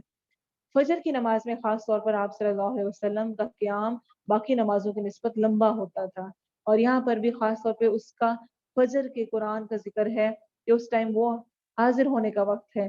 اس میں کچھ علماء یہ بھی مراد لیتے ہیں کہ اس وقت رات اور دن کے فرشتے تبدیل ہو رہے ہوتے ہیں, حاضر ہوتے ہیں فجر کے وقت, وہ اپنی شفٹ چینج کر رہے ہوتے ہیں, تو اللہ کے پاس جا کر وہ بتاتے ہیں کہ کیا کر رہا تھا انسان. تو اس لیے اس وقت میں خاص طور پہ قرآن کی تلاوت کا اہتمام کرنا وہ بھی پسندیدہ ہے. کچھ کے نزدیک فجر کے وقت قرآن پڑھنا سب سے زیادہ پورے دن میں باعث برکت ہے, زیادہ اچھا ہے. اور رات کے کچھ حصے میں پھر اس کے ساتھ بیدار رہ, اس حال میں کہ تیرے لیے زائد ہے, قریب ہے کہ تیرا رب تجھے مقام محمود پر کھڑا کرے. تو مقام محمودہ ایسی مقام ہے جس کی تعریف کی جائے, یہ خاص طور پر نبی صلی اللہ علیہ وسلم کو عطا ہوگا, جو کہ مقام شفاعت بھی ہوگا. عبداللہ بن عمر رضی اللہ عنہما سے روایت ہے کہ قیامت کے دن لوگ گروہوں کی شکل میں ہوں گے. ہر امت اپنے نبی کا پیچھا کرے گی کہ اے فلاں آپ سفارش کریں, یہاں تک کہ آخر میں شفاعت کی درخواست نبی صلی اللہ علیہ وسلم تک آ پہنچے گی. تو یہ وہ دن ہے جب اللہ آپ کو مقام محمود پر کھڑا کرے گا. صحیح بخاری کی روایت ہے, اور یہ وہی ہے جو کہ ہم اذان میں بھی مانگتے ہیں. کیا کہتے ہیں, وَبَعَثْهُ مَقَامًا مَحْمُودًا الَّذِي وَعَدتَّ, کہتے ہیں اس کے آخر میں. تو یہ اصل میں ہم نبی صلی اللہ علیہ وسلم کے لیے مقام محمود کا سوال کر رہے ہوتے ہیں. اور جو شخص یہ دعا پڑھتا ہے اذان کے بعد, اس کے بارے میں کیا ہے کہ نبی صلی اللہ علیہ وسلم کی شفاعت قیامت کے دن اس کو نصیب ہو. اور کہہ دیجئے, اچھا اس دعا کو بھی ہم نے طویل کر لیا ہے, بدعت اور وہ ایکسٹرا الفاظ داخل ہو چکے ہیں. اصل دعا وعدتا تک ہے, وَبَعَثْهُ مَقَامًا مَحْمُودًا الَّذِي وَعَدتَّ, یہاں پر دعا مکمل ہو جاتی ہے صحیح روایات کے مطابق. جو آگے جتنا حصہ ہے وہ حدیث کا حصہ نہیں ہے, خود سے شامل کیا گیا ہے. فَقُلْ رَبِّ أَدْخِلْنِي مُدْخَلَ صِدْقٍ وَأَخْرِجْنِي مُخْرَجَ صِدْقٍ وَاجْعَلْ لِي مِن لَّدُنكَ سُلْطَانًا نَصِيرًا. کہیں نہیں بستی میں جائیں, کسی نئی جگہ پر داخل ہوں, تو اس دعا کو ضرور پڑھ لیں. اور کہ اے میرے رب, داخل کر مجھے سچا داخل کرنا, اور نکال مجھے سچا نکالنا. اور میرے لیے اپنی طرف سے ایسا غلبہ بنا جو مددگار ہو، اور کہہ دے حق آ گیا اور باطل مٹ گیا، بے شک باطل مٹنے والا تھا۔ جب میں شادی ہو کر گئی نا، میرے ساتھ میری باجی تھی، جس وقت میں سسرال کے گھر میں انٹر ہونے لگی ہوں نا، تو باجی نے مجھے کہا لبنہ پڑھ لو یہ دعا، ربی ادخلنی مدخل صدق واخرجنی مخرج صدق واجعلنی من لدنک سلطانا نصیرا۔ تو مجھے آج تک یاد ہے کہ حقیقتاً اس کے بعد سے الحمدللہ میری بہت عادت ہے ایک جگہ سے، ایک گھر سے دوسرے کے گھر جا رہی ہوں، یا ایک شہر سے دوسرے شہر میں جانے کا، ایک ملک سے دوسرے ملک میں جانے کا، کہیں بھی جاتے ہوئے یہ دعا کہ یا اللہ جہاں تو داخل کر رہا ہے وہاں خیر سچائی کے ساتھ داخل کر، جہاں سے نکال لے وہاں سے خیر سچائی کے ساتھ نکال، اور اپنی طرف سے ایسا غلبہ بنا جو مددگار ہو، یعنی گناہوں سے بھی محفوظ رکھ، ایسا مددگار دے جو کہ مجھے دین پر جمانے والا، اس پر میں قائم رہ سکوں، اور کہہ دے حق آ گیا اور باطل مٹ گیا، بے شک باطل مٹنے والا ہے۔ عبداللہ بن مسعود سے روایت ہے کہ نبی صلی اللہ علیہ وسلم مکہ میں داخل ہوئے اور بیت اللہ کے گرد 360 بت تھے، آپ انہیں ایک لکڑی کے ساتھ کچوکے مارتے جاتے جو آپ کے ہاتھ میں تھے، اور یہ کہتے جاتے جاء الحق وزہق الباطل ان الباطل کان زہوقا، حق آ گیا اور باطل مٹ گیا، بے شک باطل ہمیشہ سے مٹنے والا ہے۔ اور ہم قرآن میں سے تھوڑا تھوڑا نازل کرتے ہیں جو ایمان والوں کے لیے سراسر شفا و رحمت ہے، اور وہ ظالموں کو خسارے کے سوا کسی چیز میں زیادہ نہیں کرتا، اور جب ہم انسان پر انعام کرتے ہیں تو وہ منہ پھیر لیتا ہے اور اپنا پہلو دور کر لیتا ہے، اور جب اسے تکلیف پہنچتی ہے تو بہت نا امید ہو جاتا ہے۔ دونوں رویے ٹھیک نہیں، جب انعام ملے منہ پھیر لینا، اور جب تکلیف پہنچے تو نا امید ہو کے بیٹھ جانا کہ اب تو کوئی حل ہے ہی نہیں، اب تو بس پتہ نہیں کیا ہو گیا۔ دونوں رویے غلط ہیں۔ اللہ پر امید اور توکل رکھنا ضروری ہے۔ کہہ دیجئے ہر ایک اپنے طریقے پر عمل کرتا ہے، سو تمہارا رب زیادہ جاننے والا ہے کہ کون زیادہ سیدھی راہ پر ہے، اور وہ تجھ سے روح کے بارے میں پوچھتے ہیں، کہہ دیجئے روح میرے رب کے حکم سے ہے، اور تمہیں علم میں سے بہت تھوڑے کے سوا نہیں دیا گیا، اور یقیناً اگر ہم چاہیں تو ضرور ہی وہ وہی واپس لے جائیں جو ہم نے تیری طرف بھیجی ہے، پھر تو اپنے لیے اس کے متعلق ہمارے مقابلے میں کوئی حمایتی نہیں پائے گا مگر تیرے رب کی رحمت سے، یقیناً اس کا فضل ہمیشہ سے تجھ پر بہت بڑا ہے۔ کہہ دیجئے اگر سب انسان اور جن جمع ہو جائیں کہ اس قرآن جیسا بنا لیں تو اس جیسا نہیں لائیں گے، اگرچہ ان کا بعض کا مددگار ہو۔ تو جو قرآن کے مختلف جگہ پر چیلنج دیے گئے ہیں اس جیسا بنا کر لانے کے بارے میں، اس سے متعلق ہی ایک چیلنج ہے، یعنی اسی طرح کا ایک جس میں کہ کہا جا رہا ہے کہ اس قرآن جیسا اس کی مثل ہی بنا کے لے آؤ۔ اور بلا شبہ یقیناً ہم نے لوگوں کے لیے اس قرآن میں ہر طرح کی مثال پھیر پھیر کر بیان کی، مگر اکثر لوگوں نے کفر کے سوا ہر چیز سے انکار کر دیا، اور انہوں نے کہا ہم ہرگز تجھ پر ایمان نہ لائیں گے یہاں تک کہ تو ہمارے لیے زمین سے کوئی چشمہ جاری کرے، یا تیرے لیے کھجوروں اور انگور کا ایک باغ ہو بس تو اس کے درمیان نہریں جاری کر دے، خوب جاری کرنا، یا آسمان کو ٹکڑے کر کے ہم پر گرا دے جیسا کہ تو نے دعویٰ کیا ہے، یا تو اللہ اور فرشتوں کو سامنے لے آئے۔ تو ساری وہ باتیں جو کہ کچھ بھی ہونے والا نہیں، یا تیرے لیے سونے کا ایک گھر ہو، یا تو آسمان میں چڑھ جائے اور ہم تیرے چڑھنے کا ہرگز یقین نہ کریں گے یہاں تک کہ تو ہم پر کوئی کتاب اتار لائے جسے ہم پڑھیں۔ تو نہ ماننے والی باتیں تھیں، تو کہہ میرا رب پاک ہے، میں تو ایک بشر کے سوا کچھ نہیں، میں تو ایک انسان ہوں، میں کوئی جادوگر یا کچھ ایسا کرنے والا تو نہیں جو رسول ہے، میں تو ایک بشر کے سوا کچھ نہیں جو رسول ہے، اور لوگوں کو کسی چیز نے نہیں روکا کہ وہ ایمان لائیں جب ان کے پاس ہدایت آئی، مگر اس بات نے کہ انہوں نے کہا کہ اللہ نے ایک بشر کو پیغام پہنچانے والا بنا کر بھیجے، یعنی ایک انسان ہم میں سے ایک انسان ہی رسول بن کے آ گیا۔ کہہ دیجئے اگر زمین میں فرشتے ہوتے جو مطمئن ہو کر چلتے پھرتے تو ہم ضرور ان پر آسمان سے کوئی فرشتہ پیغام پہنچانے والا اتارتے، یعنی اگر زمین پہ فرشتے ہوتے تو آسمان سے ضرور فرشتہ اترتا، لیکن زمین پر انسان بستے ہیں تو ان کے لیے انسان ہی رول ماڈل کے طور پر ہو سکتا تھا۔ کہہ دیجئے میرے درمیان اور تمہارے درمیان گواہ کے طور پر اللہ کافی ہے، بے شک وہ ہمیشہ سے اپنے بندوں کی پوری خبر رکھنے والا، سب کچھ دیکھنے والا ہے بے شک، اور جسے اللہ ہدایت دے سو وہی ہدایت پانے والا ہے، اور جنہیں گمراہ کر دے تو ان کے لیے اس کے سوا ہرگز کوئی مدد کرنے والے نہیں پائیں گے، اور قیامت کے دن ہم انہیں ان کے چہروں کے بل اندھے اور گونگے اور بہرے اٹھائیں گے، ان کا ٹھکانہ جہنم ہے، جب کبھی بجھنے لگے گی ہم ان پر بھڑکانا زیادہ کرتے ہیں۔ انس رضی اللہ عنہ سے روایت ہے کہ رسول اللہ صلی اللہ علیہ وسلم سے پوچھا گیا لوگ اپنے چہروں پر کس طرح اکٹھے کیے جائیں گے، کس طرح اٹھائے جائیں گے. جو آ رہا ہے نا کہ وہ قیامت کے دن انہیں ان کے چہروں کے بل اندھے اور گونگے اور بہرے اٹھایا جائے گا. تو آپ صلی اللہ علیہ وسلم نے فرمایا جس نے انہیں ان کے پاؤں کے بل چلایا ہے وہ انہیں ان کے چہروں کے بل چلانے پر بھی قادر ہے، تو وہ بھی کر سکتا ہے. صحیح بخاری کی روایت ہے. یہی ان کی جزا ہے کیونکہ انہوں نے ہماری آیات کا انکار کیا اور کہا کیا جب ہم ہڈیاں اور ریزہ ریزہ ہو گئے تو کیا واقعی ہم ضرور نئے سرے سے پیدا کر کے اٹھائے جانے والے ہیں، اور کیا انہوں نے نہیں دیکھا کہ وہ اللہ جس نے آسمان اور زمین کو پیدا کیا اس پر قادر ہے کہ ان جیسے پیدا کر دے، اور اس نے ان کے لیے ایک وقت مقرر کیا ہے جس میں کچھ شک نہیں. پھر بھی ظالموں نے کفر کے سوا ہر چیز سے انکار کر دیا. کہہ دیجئے اگر تم میرے رب کی رحمت کے خزانوں کے مالک ہوتے تو اس وقت تم خرچ ہو جانے کے ڈر سے ضرور روک لیتے، اور انسان ہمیشہ سے بہت بخیل ہے، بہت روکنے والا کنجوس ہے. یہ تو رب کے خزانے ہیں جو ہر کسی کو مل رہا ہے. اللہ کیا کہہ رہے ہیں اگر تمہارے ہاتھ میں ہوتے تو تم تو سب سے روک ہی لیتے. اور بلا شبہ یقیناً ہم نے موسیٰ علیہ السلام کو 9 واضح نشانیاں دیں. سو بنی اسرائیل سے پوچھ جب وہ ان کے پاس آیا تو فرعون نے اس سے کہا یقیناً میں تو تجھے اے موسیٰ جادو زدہ سمجھتا ہوں. اس نے کہا بلا شبہ یقیناً تو جان چکا ہے کہ انہیں آسمانوں اور زمین کے رب کے سوا کسی نے نہیں اتارا اس حال میں کہ واضح دلائل ہیں، اور یقیناً میں تو اے فرعون تجھے ہلاک کیا ہوا سمجھ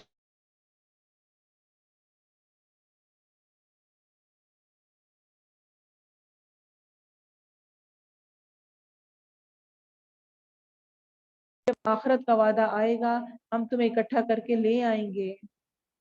اور ہم نے اسے حق ہی کے ساتھ نازل کیا اور یہ حق ہی کے ساتھ نازل ہوا، اور ہم نے تجھے نہیں بھیجا مگر خوشخبری دینے والا اور ڈرانے والا. دعوت کا اصول ہمیشہ یاد رکھیں، پہلے خوشخبری دی جائے گی پھر ڈرایا جائے گا. اور عظیم قرآن ہم نے اس کو جدا جدا کر کے نازل کیا تاکہ تو اسے لوگوں پر ٹھہر ٹھہر کر پڑے، اور ہم نے اسے نازل کیا تھوڑا تھوڑا نازل کرنا. کہہ دیجئے تم اس پر ایمان لاؤ یا ایمان نہ لاؤ، بے شک جن لوگوں کو اس سے پہلے علم دیا گیا جب ان کے سامنے اسے پڑھا جاتا ہے وہ ٹھوڑیوں کے بل سجدہ کرتے ہوئے گر جاتے ہیں اور کہتے ہیں ہمارا رب پاک ہے، بے شک ہمارے رب کا وعدہ یقیناً ہمیشہ پورا کیا ہوا ہے. اور وہ ٹھوڑیوں کے بل گر جاتے ہیں، روتے ہیں، اور وہ قرآن انہیں عاجزی میں زیادہ کر دیتا ہے. کہہ دیجئے اللہ کو پکارو یا رحمان کو پکارو، تم جس کو بھی پکارو گے سو یہ بہترین نام اسی کے ہیں. اور اپنی نماز نہ بلند آواز سے پڑھ اور نہ اسے پست کر، اور اس کے درمیان کوئی راستہ اختیار کر. اور کہہ دیجئے سب تعریف اللہ کے لیے ہے جس نے نہ کوئی اولاد بنائی ہے اور نہ بادشاہی میں اس کا کوئی شریک ہے، اور نہ عاجز ہو جانے کی وجہ سے کوئی اس کا مددگار ہے. اور اس کی بڑائی بیان کر، خوب بڑائی بیان کرنا. اللہ اکبر کبیرہ. یہ جو ہے نا آہستہ اور اونچی، اس کے بارے میں روایت آتی ہے کہ ایک دفعہ صحیح حدیث میں ہے نبی صلی اللہ علیہ وسلم نے قیام اللیل میں ابو بکر رضی اللہ عنہ کو آہستہ آواز میں، پست آواز میں، اور عمر رضی اللہ عنہ کو بلند آواز سے قرات کرتے ہوئے سنا. تو آپ نے ابو بکر رضی اللہ عنہ کو تھوڑا سا بلند اور عمر رضی اللہ عنہ کو کچھ آہستہ پڑھنے کے لیے فرمایا تھا. یعنی تلاوت کرتے ہوئے اتنا اس طرح پڑھنا چاہیے نماز میں کہ خود آپ کو سنائی دے رہا ہو، ہلکا سا، بہت ہلکا سا. اس سے فائدہ کیا ہوتا ہے کہ آپ کی نماز میں کنسنٹریشن رہتی ہے. جب آپ منہ میں بڑبڑا رہے ہوتے ہیں نا تو عادتاً پڑھ رہے ہوتے ہیں، پھر یاد نہیں رہتا کیا پڑھا کیا نہیں پڑھا. تو اچھا ہے کہ اگر آپ پڑھیں. اور صحابہ کرام بھی نبی صلی اللہ علیہ وسلم کہ جو سری نمازیں تھیں یعنی جس میں آپ اونچی نہیں تلاوت کرتے تھے ان صورتوں کو بھی انہوں نے روایت کیا ہوا ہے کہ آپ اس نماز میں یہ صورت پڑھتے ہوتے تھے. کس طرح کہ آپ تھوڑا سا اونچی کبھی ہلکا سا کوئی ایک دو لفظ اونچی بول دیا کرتے ہوتے تھے. جس طرح مثلا پڑھا ہے واللیل اذا یغشی وما خلق الا سارے فاما من اعطى. تو اونچا نیچا، یہ جب خود بھی یہ بہت بہترین ٹریک ہے. آپ نماز پڑھتے ہوئے خود اپنی آواز کا اتار چڑھاؤ کریں تو آپ کا بہت زیادہ دھیان اور کنسنٹریشن اس پر رہتی ہے. سورۃ الکہف مکی صورت ہے. شروع اللہ کے نام سے جو بہت مہربان نہایت رحم کرنے والا ہے. آپ صلی اللہ علیہ وسلم نے فرمایا جو شخص سورہ کہف کی شروع کی 10 آیات حفظ کر لے وہ دجال کے فتنے سے محفوظ رہے گا. صحیح مسلم کی روایت ہے. تو پہلی 10 آیات، دجال کا فتنہ اس سے بڑھ کر کوئی فتنہ نہیں ہے جو کہ زمین پر ہوگا. تو اس وقت میں پہلی 10 آیات، اور یہ بھی بتایا گیا کہ 10 آیات جو شخص پڑھے یعنی یاد کر کے اس کو روز پڑھنے کا معمول کر بنائیں تو دجال کے فتنے سے محفوظ رہے گا۔ اور اسی طرح سورۃ الکہف کو ہر جمعے کے دن پڑھنا یہ بھی سنت سے ثابت ہے۔ آپ صلی اللہ علیہ وسلم نے فرمایا جو شخص جمعے کے دن سورہ کہف پڑھے تو 2 جمعوں کے درمیان اس کے لیے نور روشن رہے گا، نور روشن رہے گا۔ الحمد للہ الذی انزل علی عبدہ الکتاب ولم یجعل لہ عوجا، سب تعریف اللہ کے لیے ہے جس نے اپنے بندے پر کتاب نازل کی اور اس میں کوئی کجی نہ رکھی، بالکل سیدھی، تاکہ وہ اس کی جانب سے آنے والے سخت عذاب سے ڈرائے۔ اور ان مومنوں کو جو نیک اعمال کرتے ہیں خوشخبری دے دیجئے کہ بے شک ان کے لیے اچھا اجر ہے جس میں وہ ہمیشہ رہنے والے ہیں۔ اور ان لوگوں کو ڈرائے جنہوں نے کہا اللہ نے کوئی اولاد بنا رکھی ہے، نہ انہیں اس کا کوئی علم ہے اور نہ ان کے باپ دادا کو، بولنے میں بڑی ہے جو ان کے منہوں سے نکلتی ہے، وہ سراسر جھوٹ کے سوا کچھ نہیں کہتے۔ بس شاید تو اپنی جان ان کے پیچھے غم سے ہلاک کر دینے والا ہے اگر وہ اس بات پر ایمان نہ لائیں۔ آپ صلی اللہ علیہ وسلم نے فرمایا میری اور لوگوں کی مثال اس شخص کی سی ہے جس نے ایک آگ خوب بھڑکائی، جب اس نے اس کے ارد گرد کو روشن کر دیا تو پروانے اور اس قسم کے جانور اس آگ میں گرنے لگے، وہ اس میں گرتے تھے اور وہ شخص انہیں روکتا تھا اور وہ اسے زبردستی آگ میں گھستے تھے، یعنی وہ روک رہے پھر بھی وہ زبردستی آگ میں جا رہے ہیں۔ تو میں آگ سے بچانے کے لیے تمہاری کمروں کو پکڑنے والا ہوں اور تم زبردستی اس میں گھستے جا رہے ہو۔ تو اللہ تعالیٰ کیا کہہ رہے ہیں؟ لگتا ہے اپنی جان ان کے پیچھے آپ غم سے ہلاک ہی کر دیں گے کیونکہ وہ ایمان نہیں لا رہے۔ اتنی زیادہ آپ کو اپنی امت کی فکر تھی، جو وہاں لوگ موجود تھے ان کی تڑپ تھی۔ بے شک ہم نے زمین پر جو کچھ ہے اس کے لیے زینت بنایا ہے تاکہ ہم انہیں آزمائیں ان میں سے کون عمل میں بہتر ہے، اور بلا شبہ ہم جو کچھ اس پر ہے اسے ضرور ایک چٹیل میدان بنا دینے والے ہیں۔ یا تو نے خیال کیا کہ غار اور قطبے والے ہماری نشانیوں میں سے ایک عجیب چیز تھے؟ یہاں سے اصحاب کہف کا واقعہ شروع ہو رہا ہے۔ کہف کہتے ہیں غار کو، غار والوں کا واقعہ، اور یہ مختلف واقعہ ہے اس سے جو کہ 3 لوگوں کا واقعہ ملتا ہے کہ پتھر آ گیا تھا اور انہوں نے دعائیں کی، وہ ایک مختلف واقعہ ہے۔ جب ان جوانوں نے غار کی طرف پناہ لی تو انہوں نے کہا اے ہمارے رب ہمیں اپنے پاس سے کوئی رحمت عطا فرما اور ہمارے لیے ہمارے معاملے میں کوئی رہنمائی مہیا فرما۔ بہت بہترین دعا ہے۔ ربنا آتنا من لدنک رحمہ وہیئ لنا من امرنا رشدا، اے ہمارے رب ہمیں اپنے پاس سے کوئی رحمت عطا فرما اور ہمارے لیے ہمارے معاملات میں ہمارے معاملے میں رہنمائی فرما۔ تو ہم نے غار میں ان کے کانوں پر گنتی کے کئی سال پردہ ڈال دیا، پھر ہم نے انہیں اٹھایا تاکہ ہم معلوم کریں دونوں گروہوں میں سے کون وہ مدت زیادہ یاد رکھنے والا ہے جو وہ ٹھہرے۔ تو اصل میں اس وقت کا بادشاہ جو ہے وہ مسلمان نہیں تھا اور وہ کسی کو مسلمان ہونے نہیں دیتا تھا، تو یہ چند نوجوان تھے جو کہ مختلف جگہوں سے اکٹھے ہو کر اور یہ غار میں پہنچے اکٹھے ہو کر، اور وہاں پر انہوں نے دعا کی اور اللہ نے ان کو ایک لمبی نیند سلا دیا اور اس کے بعد یہ اٹھے۔ اس سارے واقعے کا یہاں پر ذکر ہے۔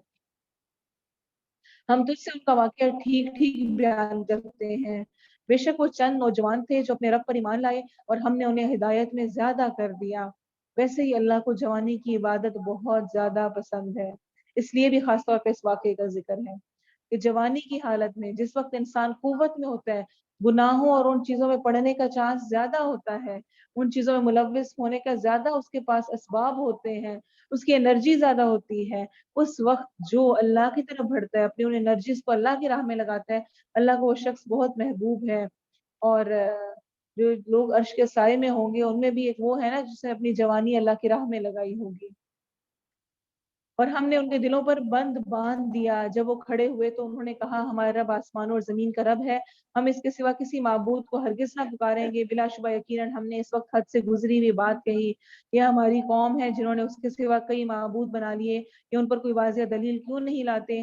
پھر اس سے بڑا ظالم کون ہے جس نے اللہ پر جھوٹ باندھا؟ اور جب تم ان سے الگ ہو چکے اور ان چیزوں سے بھی جن کی وہ اللہ کے سوا عبادت کرتے ہیں تو کسی غار کی طرف جا کر پناہ لے لو، تمہارا رب تمہارے لیے اپنی کچھ رحمت کھول دے گا اور تمہارے لیے تمہارے کام میں کوئی سہولت مہیا کر دے گا۔ یہ ان کی آپس کی گفتگو تھی۔ اور تو سورج کو دیکھے گا جب وہ نکلتا ہے تو ان کی غار سے دائیں طرف کنارہ کر جاتا ہے، اور جب غروب ہوتا ہے تو ان سے بائیں طرف کو کترا جاتا ہے، اور وہ اس غار کی کھلی جگہ میں ہے۔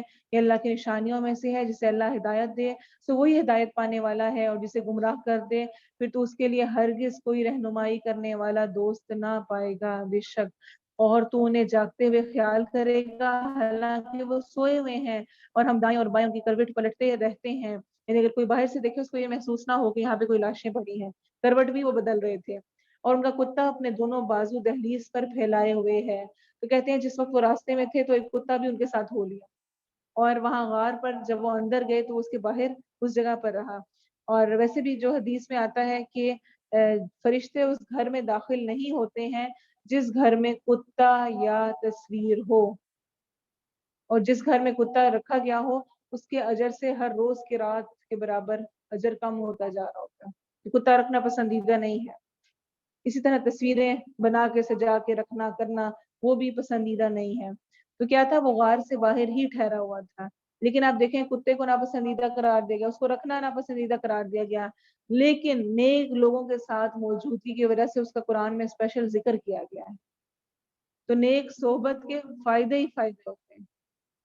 جس طرح وہ حدیث میں پہلے ہی میں نے ذکر کیا، خوشبو بیچنے والا، کچھ بھی فائدہ نہ ہو آپ اٹھ کے آتے ہیں تو آپ اس کی کچھ خوشبو ہی اپنے ساتھ لگاتے ہیں۔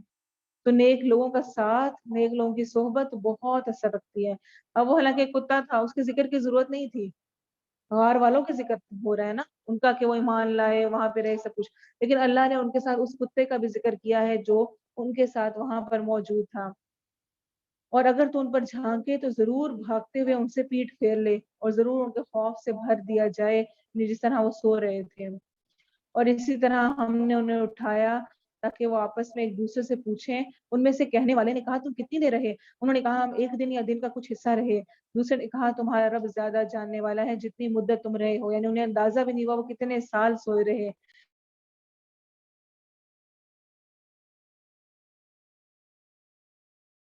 ستھرا کون ہے؟ تو جو ایمان والے ہوتے ہیں وہ کھانے، طیب کھانے کی طرف مائل ہوتے ہیں، وہ کھانے کا خیال کرتے ہیں، ہر چیز کو نہیں قبول کرتے۔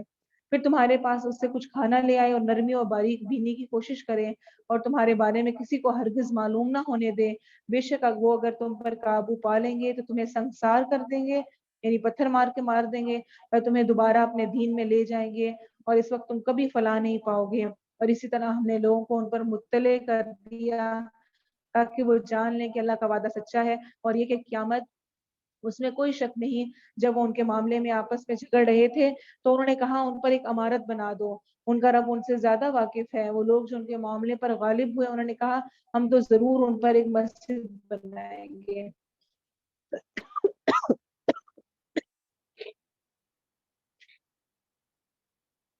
تو کیا ہے کہ جب یہ واقعہ ہوا وہ آیا باہر شخص ایک، اور اس نے وہ پیسہ دیا اور سب کچھ بدلا دیکھا، اور جب اس شخص نے پیسے لیے اس نے کہا کہ یہ کون سے پیسے، پرانے زمانے کے، اور لوگوں کو پتہ چلا، اس نے کہا وہ والا بادشاہ نہیں ہے، کیا بات کر رہے ہو؟ تو اس سے لوگوں کو خبر ہوئی اور کہا جاتا ہے کہ وہ وہاں پر گئے تو اللہ نے ان کو دوبارہ سے موت دے دی، لوگوں کے لیے صرف اس کو ایک واقعہ ان کے سیکھنے کے لیے عبرت کا مقام بنایا۔ تب کیا ہوا، وہ سارے اس وقت فوت ہو گئے۔ تو لوگوں نے کہا کہ یہ بہت خاص برکت والے لوگ تھے، کچھ نے کہا کہ ہم ان پر مسجد بنائیں گے، کچھ نے کہا ہم مقبرے، جو بھی اس طرح کا ہے۔ حالانکہ یہ چیز پسندیدہ نہیں ہے۔ آپ صلی اللہ علیہ وسلم نے فرمایا اللہ یہود و نصارہ پر لعنت کرے، انہوں نے اپنے انبیاء کی قبروں کو مسجد بنا لیا تھا، اور فرمایا جان لو جو لوگ تم سے پہلے تھے وہ اپنے نبیوں اور صالحین نیک لوگوں کی قبروں کو مسجدیں بنا لیتے تھے، سن لو کہ تم قبروں کو مسجدیں نہ بنانا، میں تمہیں اس سے منع کرتا ہوں۔ صحیح مسلم کی روایت ہیں دونوں، اتنا کلیئر حکم، اور ہمارا حال دیکھیں، جگہ جگہ قبروں پر مسجدیں بنا کر اور کیا کہ کچھ نہیں کیا جا رہا۔ عنقریب وہ کہیں گے 3 ہے، ان کا چوتھا ان کا کتا ہے، اور کہیں گے 5 ہے، ان کا چھٹا ان کا کتا ہے، بن دیکھے پتھر پھینکتے ہوئے، اور کہیں گے 7 ہے، ان کا 8واں ان کا کتا ہے۔ کہہ دیجئے میرا رب ان کی تعداد سے زیادہ واقف ہے، انہیں بہت تھوڑے لوگوں کے سوا کوئی نہیں جانتا، سو تو ان کے بارے میں سرسری بحث کے سوا بحث نہ کر، اور ان لوگوں میں سے کسی سے ان کے بارے میں فیصلہ طلب نہ کر۔ تو یہ بحثیں کتنے تھے، کیا تھے، یہ ہمارے عمل میں کوئی تبدیلی نہیں لا سکتے۔ کرنے کا کام کیا ہے کہ جس طرح انہوں نے اللہ کی راہ میں اپنے ایمان کو بچانے کے لیے قربانی کی، ویسے ہمیں بھی اپنے آپ کو، ایمان کو بچانے کے لیے قربانیاں دینے کی ضرورت ہے۔ اصل سبق یہ سیکھنے کا ہے، نہ کہ یہ کہ ہم یہی پہ اسی پہ بحث کرتے رہ جائیں کتنے تھے، کتنے مرد تھے، اور ساتھ ملا کے کتنا تھا۔ تو اللہ نے اس کو پسند نہیں کیا۔ وآخر دعوانا ان الحمد للہ رب العالمین۔ اللہ تعالیٰ جو کچھ ہم نے پڑھا سنا اس پر ہمیں عمل کی توفیق دے، اور ہم سے اس سارے پڑھنے کو اور ہمارے یہاں بیٹھنے کو، سیکھنے کو، سمجھنے کو، اس کو قیامت کے دن ہمارے لیے حجت کا باعث بنا دے۔ سبحانک اللہم و بحمدک، اشہد ان لا الہ الا انت، استغفرک و اتوب الیک۔ سبحان ربک رب العزت عما یصفون، وسلام علی المرسلین، والحمد للہ رب العالمین۔ والعصر إن الإنسان لفي خسر إلا الذين آمنوا وعملوا الصالحات وتواصوا بالحق وتواصوا بالصبر۔ السلام علیکم ورحمۃ اللہ وبرکاتہ۔